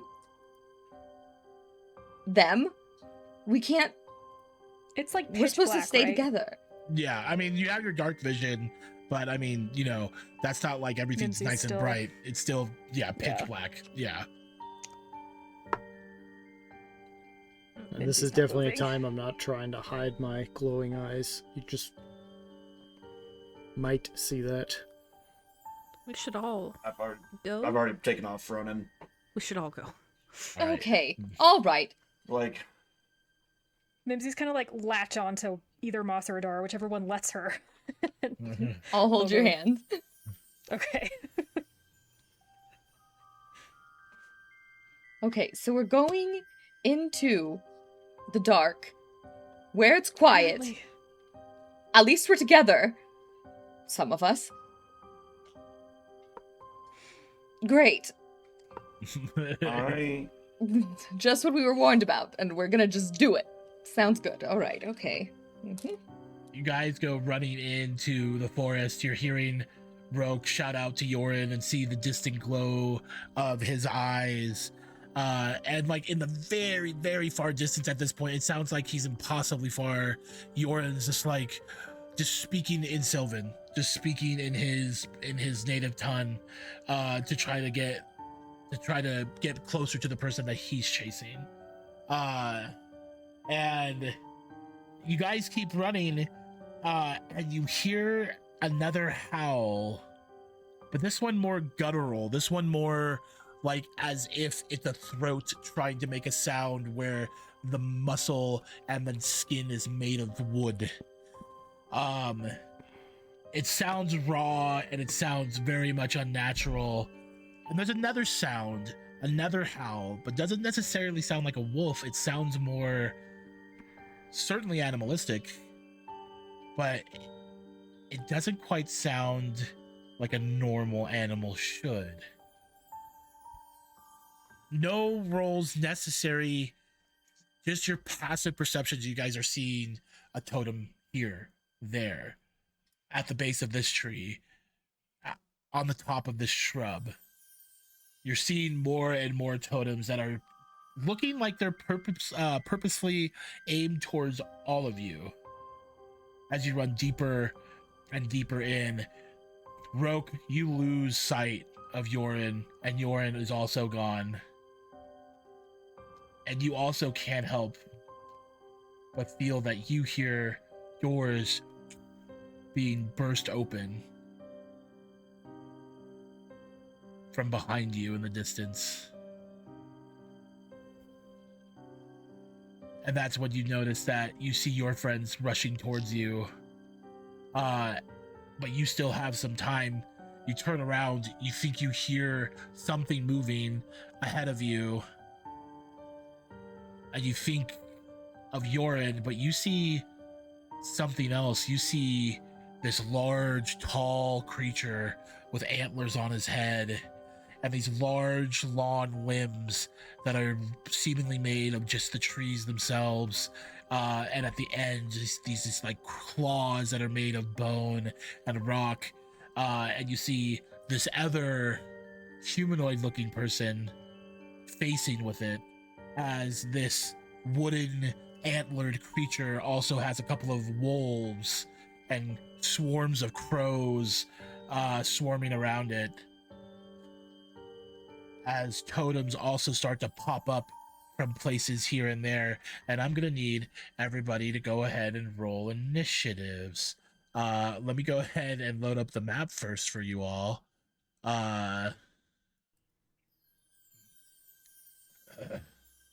It's a -4 to the initiative roll too, right?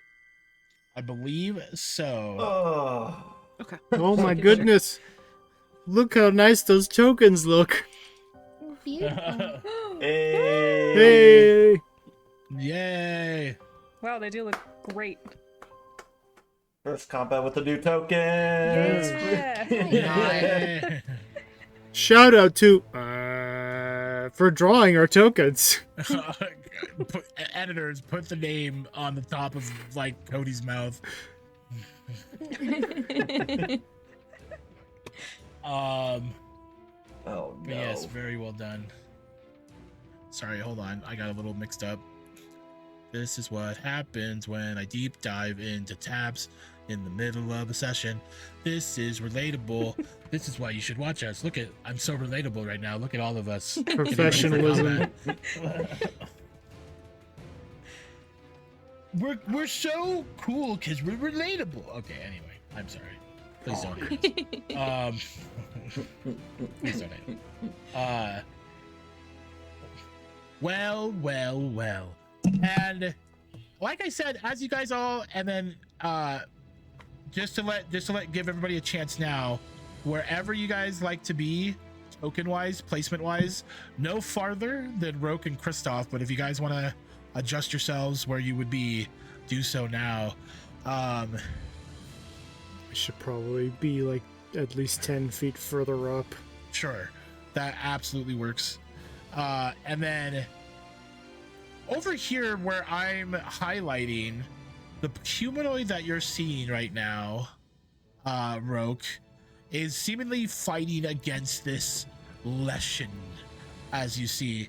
And I would like Paige, would you join us and would you tell us what your character looks like? Welcome our first guest player. Hey. So what you are seeing is a 7'5" tall Furbolg woman. But what you are mostly seeing right now is her cowl cape-like thing, which is the skin of a wolf. So from where you are currently standing, she looks more like a strange, oversized wolf than she does look like a human. Or any humanoid.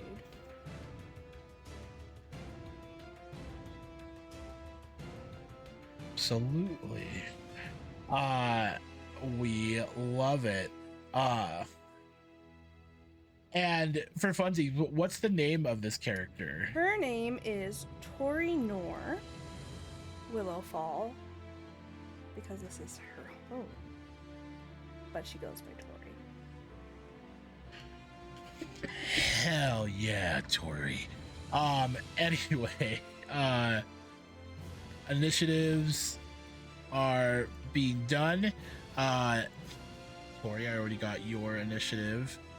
And then, did you have an initiative for your pet yet? I thought I rolled it. It was like No. 15, but I can roll another one. 15 works. I think I remember seeing a 15 Yeah, earlier. something like All right, so, and then, what do we got for Rogue? Rogue, what was your initiative? 12. 12. All right, let's get you in there, and then that should be everybody. So let me pull out. Apologies. I got so set up for the fight that I forgot to make sure my initiatives were there ahead of time. Relatable. Oh. Here we go. So on the top of the round, so to describe Am I the in scene, there? you should be. Let Be me at the bottom Balancing with us. myself on my end. What did you get, Mimsy? A 5. Oh, well. Yeah. Okay. So to describe the scene, you guys see little totems around the field here. You see swarms of crows looking as if they're flanking this humanoid person. and then 2 dire wolves, and then the Leshen itself. And the top of the round is a swarm of crows that is going to go after you, Tori, and it's going to do 1 attack at you with its beak. Does a 9 hit you? Probably No. not. So you dodge out of these swarms, and then at the top of after the crows is the Leshen itself. The Leshen looks over at the 5 of you and points over at you guys. And you see a lot of these animals, these crows and these wolves, start to look over your guys' direction. And it starts to move over to you guys. It's going to take a dash action and start moving over here. And then it goes to Adara. Adara, scary wooden antler man. Yay. I love it. All right.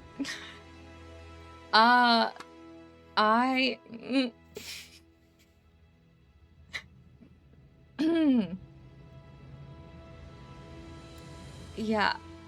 I'm just gonna cast Eldritch Orb. Sure. And so you're gonna see me bite the inside of my mouth. I'm gonna bite down hard enough to draw blood, spit it in my hand, and then lob the blood and energy that's mixing together, and lob it at him. That is the coolest dodgeball ever. Yeah. Oh no. Oh no. Do you want to use your inspiration to reroll Yes, it? Or please. okay, go for it. Oh, wow. Natural 20. Woo! And that's how we use inspiration, everybody. That's how we use it. That's my sister. That's my sister. Thanks. It doesn't do much, but you know. Yeah, absolutely. Hit that crit damage. Let's see how much damage you end up doing. Because that might be significant. 13. Oh, yeah. You throw your basically your blood dodgeball, your blood ball, and it just hits with such a force as it blows up, like the air that it had inside of itself just blows the Leshen back just a step as it gets covered in blood and looks over at you, and does not look happy with that. Certainly hurt. Very well done. Anything else in your turn?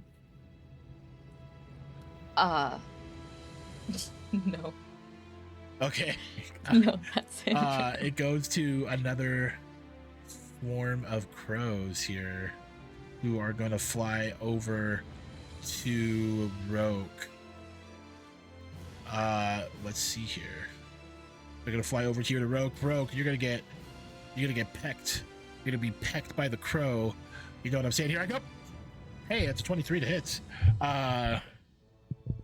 And you are going to take 5 points of piercing damage as these crows just start pecking and putting these little dents on your body.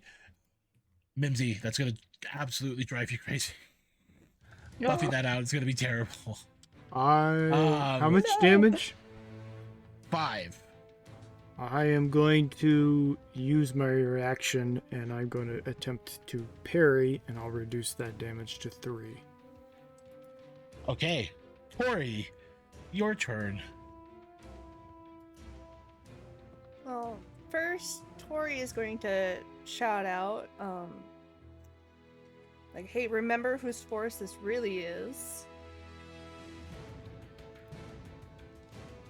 Girl.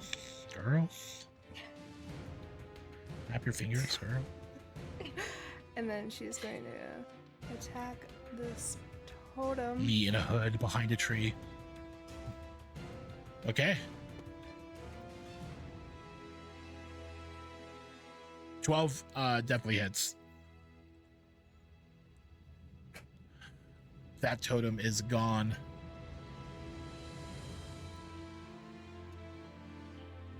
Let's see what was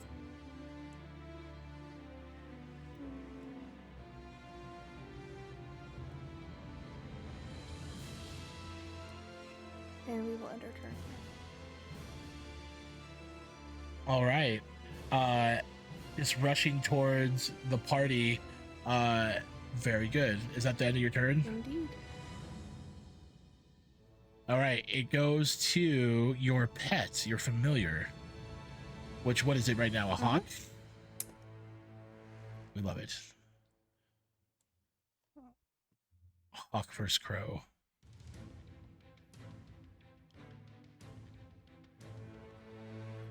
And they're going to roll to strike it. Does 25 hit? Yeah. Absolutely hits. I said whisper. 13 piercing damage. Woohoo! Your hawk, 13 piercing damage with a 25 to hit, 13 piercing. Yeah, your hawk just like with its claws, just its talons just destroys that swarm. That swarm's gone. And then they're gonna fly out in front. And that's All their right. turn. We love it. And then we go to Moss. Moss, you see Animal Lady with her hawk. Pretty cool stuff. But also we see Scary Leshen on your left. What do we do?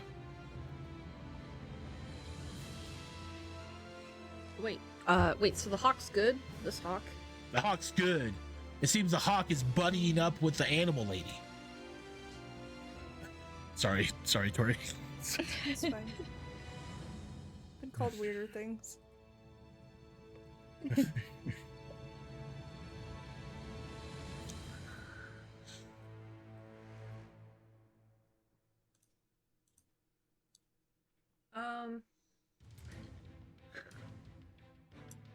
I don't know you. I'm sorry. I'm gonna cast Fairy Fire. Sure. Here. So the wolf, I don't know if that's a totem, and the lichen, and the hawk will have to make dex saves of 15 or higher. Wolf fails. The totem would automatically fail. And the Leshen, dex save. This is a magical effect, so it does get advantage on this. 18. Spectral threads of witchborn fire bind the hidden weak, inspire. Excellent. All right, the wolf is affected, and so is the totem. Fairy fire. What's fairy fire look like for Moss? Well, since I'm a purple witch, it's gonna be a very vibrant violet, We love it. outlining all of them. Yep. We love it. All right. Is that your turn, Moss?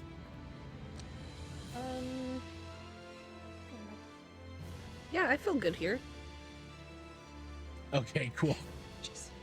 Feel good here. Okay, word. Okay, so this wolf is gonna run here, and then it's going to try to attack you, Tori. Here comes a bite. 11. Tori is just dodging all these attacks expertly. Clearly used to dealing with these creatures. And then it goes to Roke. Roke, you got a swarm of crows in front of you, and Scary Leshen Boy on the left of you. What do you do? The crows seem to be doing a little bit of damage to me. Dents and chips. So I'm going to bonus action fancy footwork. I know it's evasive footwork. I don't care.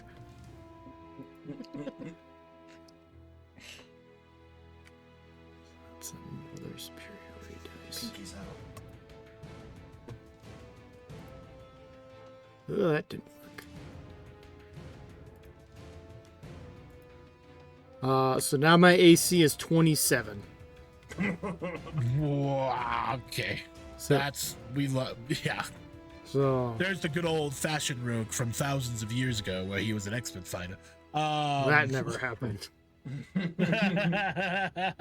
Uh, You see him as he runs his full 20 feet of movement, that he is tired and his movements are more restrained. And I will take an attack of opportunity from the crows. Okay, this is. Nope, they miss. Okay. And I With a will 6. attempt to attack the Leshen, which is now a straight roll. For another 8 and miss wildly. That is a miss, unfortunately.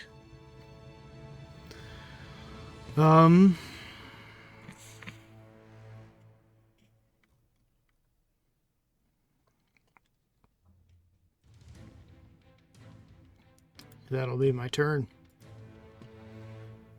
It goes to the other direwolf, who is fairy fired, but is going to move. Let's see, up to Kristoff and go for a bite. Kristoff, here comes a bite. Okay. Oh, well, that's a natural 20. Why is it always me? I don't know what to say. I'm so sorry. You take 14 piercing damage Damn. as this direwolf chomps on. I accidentally whispered that to myself too, so really it's traditional DM style where you guys don't see me roll it, but yeah, that hurts. I was just telling myself too, I'm like, it's not gonna crit on him, it's fine. 14 piercing damage as this direwolf just bites down on your arm and feels like it's crushes bone. It's never easy for a monster slayer, but with that said, monster slayer Kristoff, it's your turn. Smack that wolf. No. The totems. Smack him. The totems. The totems weaken the Leshen. And then I'm gonna take the blood that's coming out of from like my shoulder and just smear it on my sword. And instead of, which I mean, now I gotta take a whole nother D4 to activate the Crimson Rite, but that's okay. That's okay. So I'll take 3 more damage. Okay. And instead of fire this time, a bright light is going to start emitting from my sword, as if it's almost more of a heavenly, like radiant light, and it shines out bright up to mechanically 20 feet. Is just a huge bright light coming from my sword as I activate the Rite of the Dawn, and then I will attack the direwolf. All right, let's see it. That's at advantage.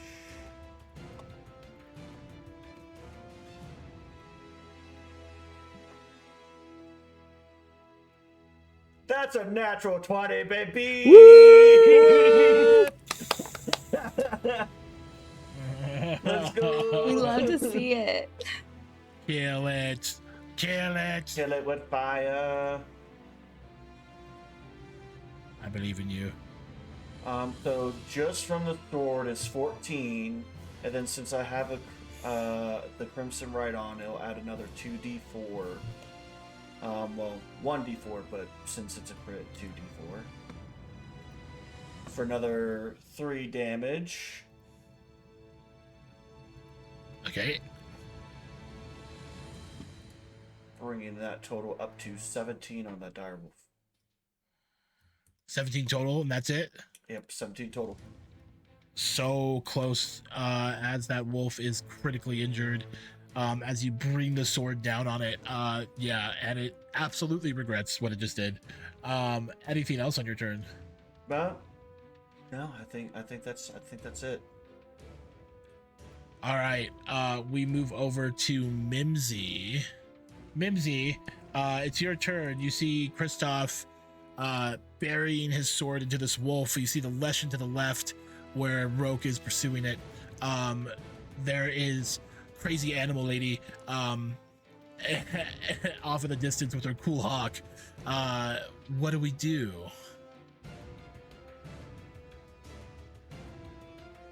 I'm trying to find some stuff. Because Cog is a gun. now. Cog is a gun now. I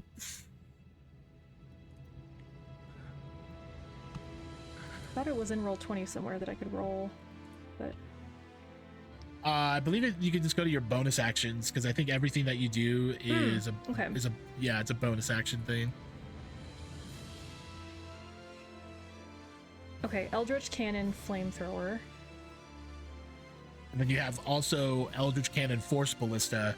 So basically you have two different ways to do damage, and then you have a Protector ability, because you are I forgot what the name of this artificer is. An artillerist. So you saw Cog shoot his spatula that one time really efficiently, and you were like, we should do something about that. But yeah, so basically what can happen here is that in this instance you can shoot your crossbow for your main action, and then as a bonus action Cog can shoot as well. So completely up to you how you want to do it. I was thinking, I mean, we kind of said this in chat. I was thinking about using grease potentially to make sure that the Leshen, I mean, I know that it doesn't absolutely just like stick there. It just makes it like difficult terrain for it to move. But I don't know if that's the best bet right now, or if I should just try to hit it. Go with your instinct. Listen to your heart. I feel like I always just smack it, so I'm like, I kind of want to do something different. But well, slowing down the Leshen certainly can be very valuable as far as keeping the Leshen here and trying to take it out. It does have to succeed on a dexterity saving throw. Otherwise, it'll have the prone condition. Oh, so goody. That could be good. It could be good. That is a round of possibly not having to deal with the Leshen. If the Leshen does save, though, it does come possibly straight for you or your other friends. You know that this but wolf I could also is... miss it. This is true. And this wolf is low HP right now, so you could take out that, and that'd be helpful. Okay. I mean, there's certainly multiple avenues to take. You also could, and hear me out, turn around and run, and then be by yourself, and then we can have another she's conversation definitely with Baba thinking Yaga. about that. Absolutely. She is 100% just like, I could just leave. Which is why I think that she would potentially use a spell like that, because it's less, like, she's just kind of thinking, I just don't want it to get any of us. Like, she's just trying to think through instead of running. But Absolutely. I'm gonna do that now.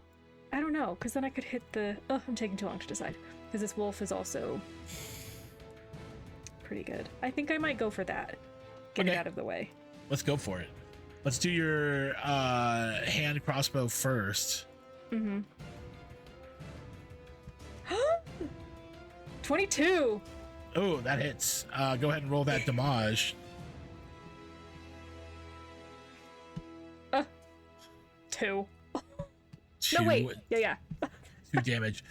Still up, unfortunately, but very close to being dead. Do you want to use Cog to try to finish it off? Yes. Okay. So how does Cog turn into a weapon, do you think?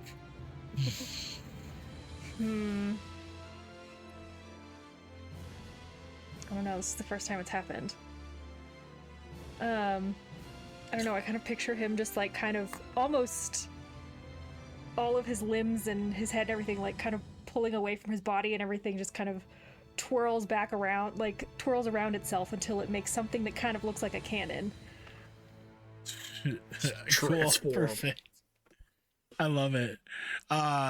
Transformers. Robots in Basically. disguise. Absolutely. So you can either do the flamethrower is a 15-foot cone, and the force ballista looks like it is 120 feet. So force ballista is probably what you want to do, unless you want to get a little closer to use the flamethrower. But if you want to keep your distance, then the force ballista is kind of your best bet. Yeah, So I could do that one. go ahead and roll me, because I don't see how you're able to do it. I can see that you can do the flamethrower, but not the force ballista. But you would go ahead and roll me a d20 and add 4 to it.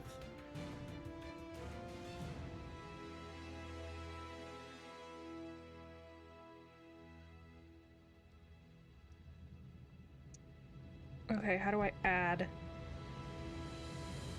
to dice? You just add 4, like, we could just do manual math. Okay.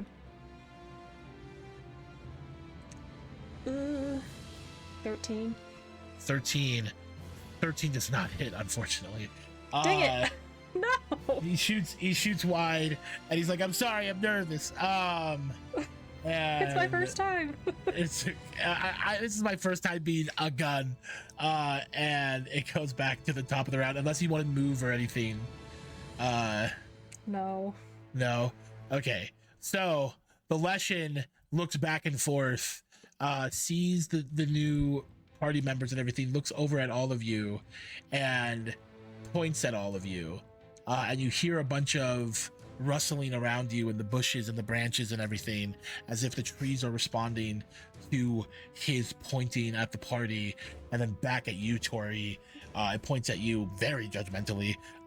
You don't know how that's a thing, where someone could point at one person and point at another person, and you know that one is worse, but that's what's happening.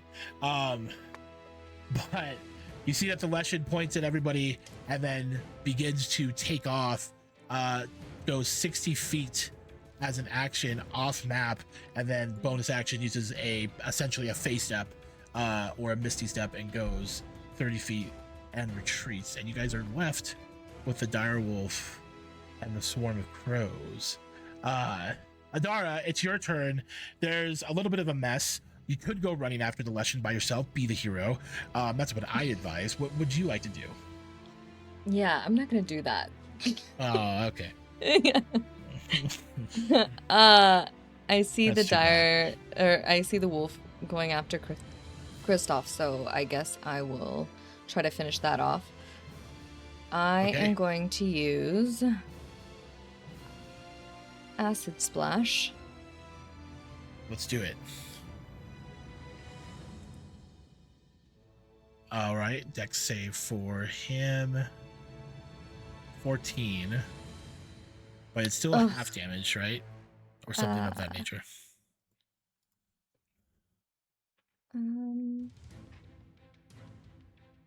No, I think it's just Oh, okay. safer I got it side, mixed so. up on something else. All right, no worries. Anything else do you do on your turn? No.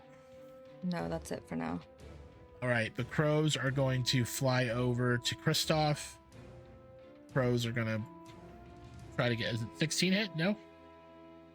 Broke or Kristoff? Or I mean, sorry, Rogue. Sorry. Obviously Rogue. 16 does not hit Rogue, right? Not Yeah. even close. It goes back to Tori. Tori is going to risk it and go in front of the dire wolf to run towards this totem. All right. The wolf does bite you. That hits.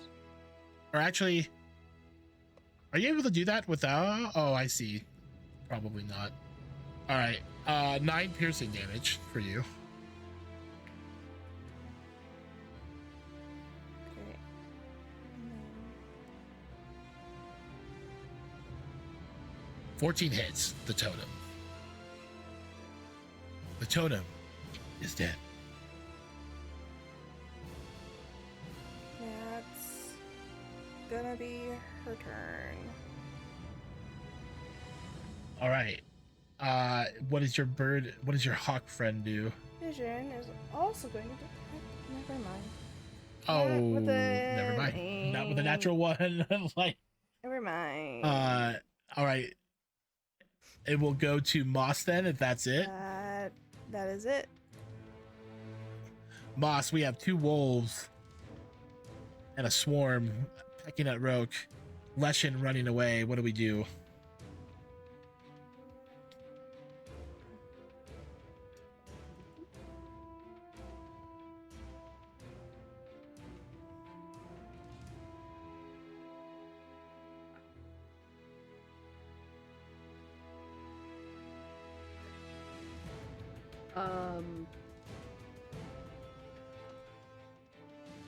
That's a great question, Mikey.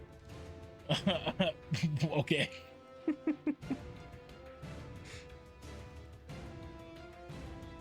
I'm gonna Hit it with your stick. Get redemption. Get redemption.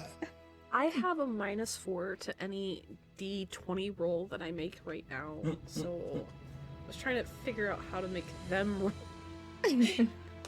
instead. You're keeping my strengths, but I don't know. Roke doesn't look like he needs a lot of help right now. Those birds are totally not doing anything to him. Nothing. Yeah. Nothing. So I guess. You know what? All right, Mikey. I'll be brave. I'm gonna take my stick that Adara fixed for me. My beautiful stick. It's gonna need some redemption. I'm gonna run up, and I'm gonna hit the wolf. Yeah. Hit that wolf. I'm gonna hit the wolf. Mr. Come back. This is the comeback. This is it. So I have advantage.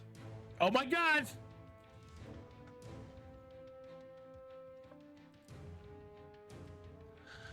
Oh my god, it hits with a dirty 20. Oh my god. What? Did you roll a natural 20? No, a 17. Oh, okay, got it. right. Yeah, okay. Hang on. Oh, I'm gonna bonus action Shillelagh, and then I'm gonna hit him with my club. That's where that's coming from. So that's sorry. what it is. Yeah. You're Okay. Yeah. All right. Cool. Oh, there it is. 6 bludgeoning damage. How do you want to kill it? How do you want to kill this wolf? I'm just gonna tell him to sit, and I'm gonna smack him. Non-lethally. Non-lethally. No, non-lethally. Okay, you with tell my him blunted spoon. You go up to this wolf and just go, stop it, and hit it right across the face, and it just falls on the ground. Like whines a little bit. You can see that it's still breathing. Okay. Good job. Anything else on your turn? I'm gonna drop concentration on my fairy fire so that this lady's bird is no longer affected. Okay, cool. That's it for me. All right, it goes to the next dire wolf who's going to come after you, Tori. Come for a bite. Here's the bite. 14. That's a miss. Wow. Tori's a superhero. Hey, you bit me once. It goes to Roke. Yeah. I'm gonna swing my club into the flock of birds. Absolutely. Oh, sorry, my flail, not my club. Flat 20. Here we go. 8. Well, is that your turn?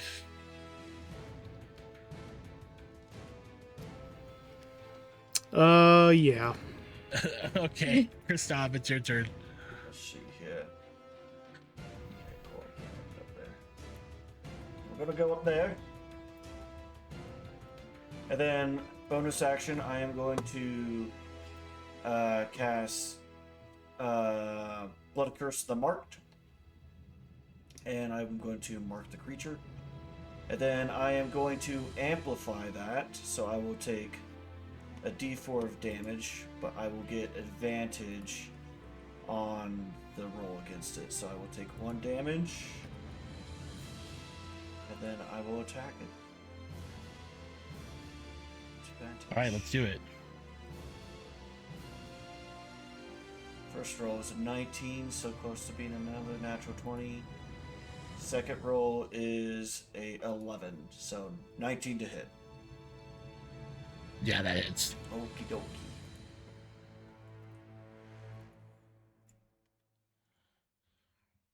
Four damage from the sword, radiant damage, and then since it's marked, and then also from the Crimson Right, another 2d4 for additional 5 damage, doing 9 damage total, all radiant energy. All right. Wolf is not looking too great after that attack. Anything else, Kristoff? That'll end my turn. All right, Mimsy, what do you wish to do? There's a swarm of crows ahead of you, a totem that this bird is attacking, and a wolf that Kristoff and Animal Lady are attacking. What are you doing?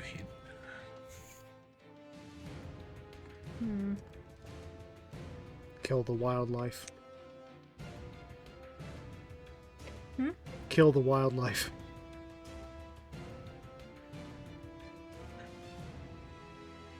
So Roke is like attacking these birds? Is that what that is? Yeah. What's the most threatening thing? Probably the wolf. The birds, apparently, to Rogue. They are attacking Roke. Yeah. Buffing out those little dents is gonna be a nightmare. Is it like a mass of them? Like, would a crossbow do anything? It would just hit one, wouldn't it? No, yeah, you could. I mean, mechanically speaking, yes, you can kill the monster with your weapon. Yeah. I know what you mean, like with that, Yeah. but yeah, mechanically speaking, yes, you can kill Okay. these swarms of crows with your crossbow. Can I hit the crow, the massive crows with my crossbow, and then try and hit the wolf thing with my bonus action with Cog? Yeah, Okay, that's I what would I'm gonna say, I would say move up like 2 squares. do. I can't move myself. Oh, I got you. All right, let's go for the crossbow first. 14? 14 does hit the crows. Pretty positive, right? Oh my god. Yes, it does. Maybe. 6 for damage. 6 damage. Mhm. Very well done. The crows are not quite dead yet, but they're not looking great. Do you want to shoot the crows again with Cog, or just keep shooting at the wolf with Cog? I think I'm gonna try to shoot at the wolf because it goes really far if I do the force ballista. Absolutely. Go ahead and roll that d20 and then add 4 to it.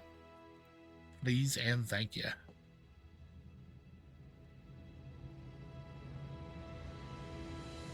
That's 15 total. Go ahead and roll those 2d8 because that hits. Yes! Okay.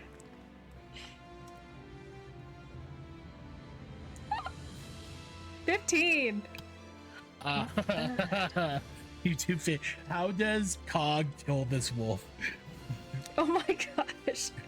What is force ballista look like? Do I just get to choose? Oh yeah, absolutely. Doesn't this look like him shooting a spatula from his arm again, and he just splits the wolf in half with a spatula? Or do you want it to be? Can It it can be be whatever like you want it to be. several spatulas? Yes, absolutely. Cog Yes. just goes pow, pow, pow, pow, pow, just shoots several spatulas, razor sharp, and just tears apart this wolf one spatula at a time. Yes. Smoke coming out of his arm before he retracts it, and another spatula comes out. Absolutely deadly.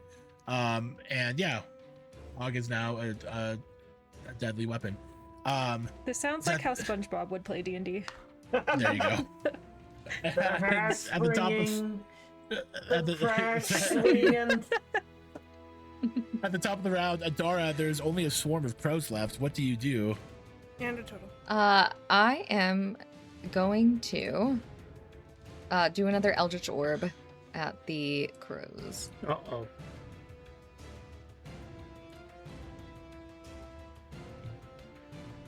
Well, Well, I'm not gonna do that. I'm not gonna do it. Darn. All right. Is there anything you can do? Anything else? That's it. All right. These crows get one last shot at freaking Broke. Rogue, hang in No, there. they don't. Okay, Tori. Can I roll to try to find where the Leshy went? Yeah, if you want to roll, do like a free action perception check or survival check. Yeah. I have this thing marked with Curse of the Claw, so I have advantage on perception. So, go ahead and roll that perception then at advantage. You know that it's heading west right now, and you think it's going not too far. Probably just far enough so it could recoup. But yeah, you have a pretty good fix on him with that. With Curse of the Claw. Okay, and with that, we'll do another Crimson Gift attack. That hits. The totem is dead. And yeah, that was pretty much all. So that would be Tori's turn. Vision is gonna scout out after it.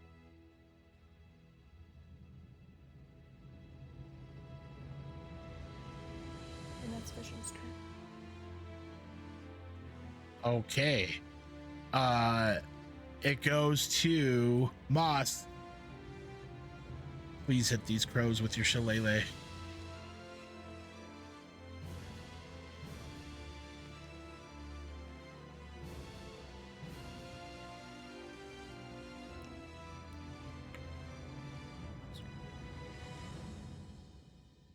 What do you do, Moss?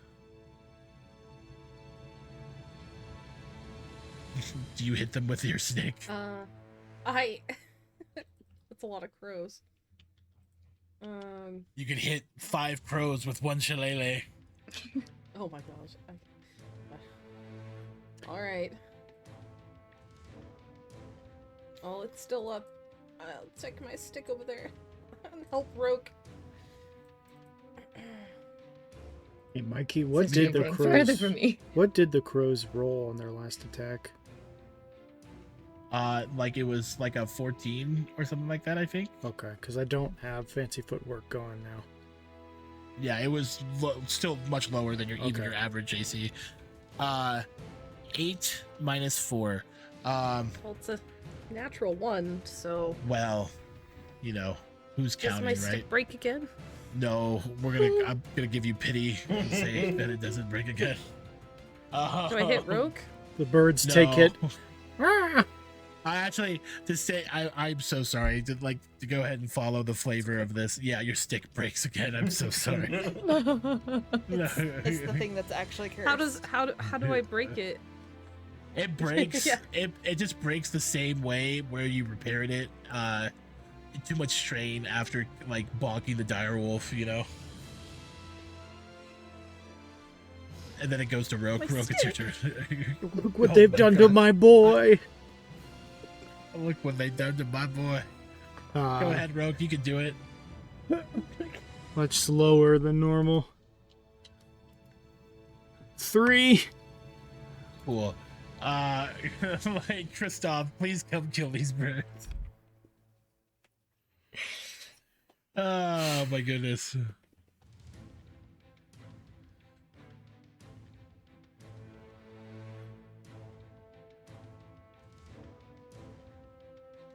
A 17. That hits, yeah. okay, cool. Let's see here. One-handed damage, so 10. 10 damage. 10 that damage. that murder of crows gets obliterated and dies. The fight clears here as the Leshen continues to retreat to the west, and you all are in front of this humanoid figure.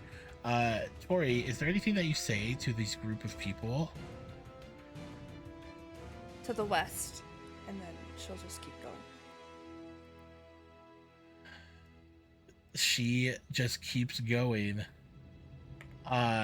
what do the rest of you do? Do I see the Yorin west. or any? You do not. Do we hear him? To the west? No. No. No. Okay, cool. We're gonna start tracking him then. All right. And he's Fey. Uh, So I get affected. before you start doing that, we do see this new character that we're meeting hunting down, moving west to go fight this Leshen, or track or hunt this Leshen.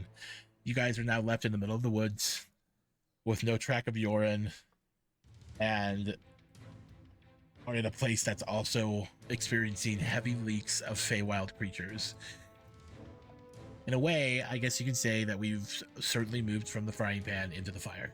But we'll see what happens next time in Adventures in Veurna. That's it. We'll see you all again soon in the world of Veurna. Goodbye.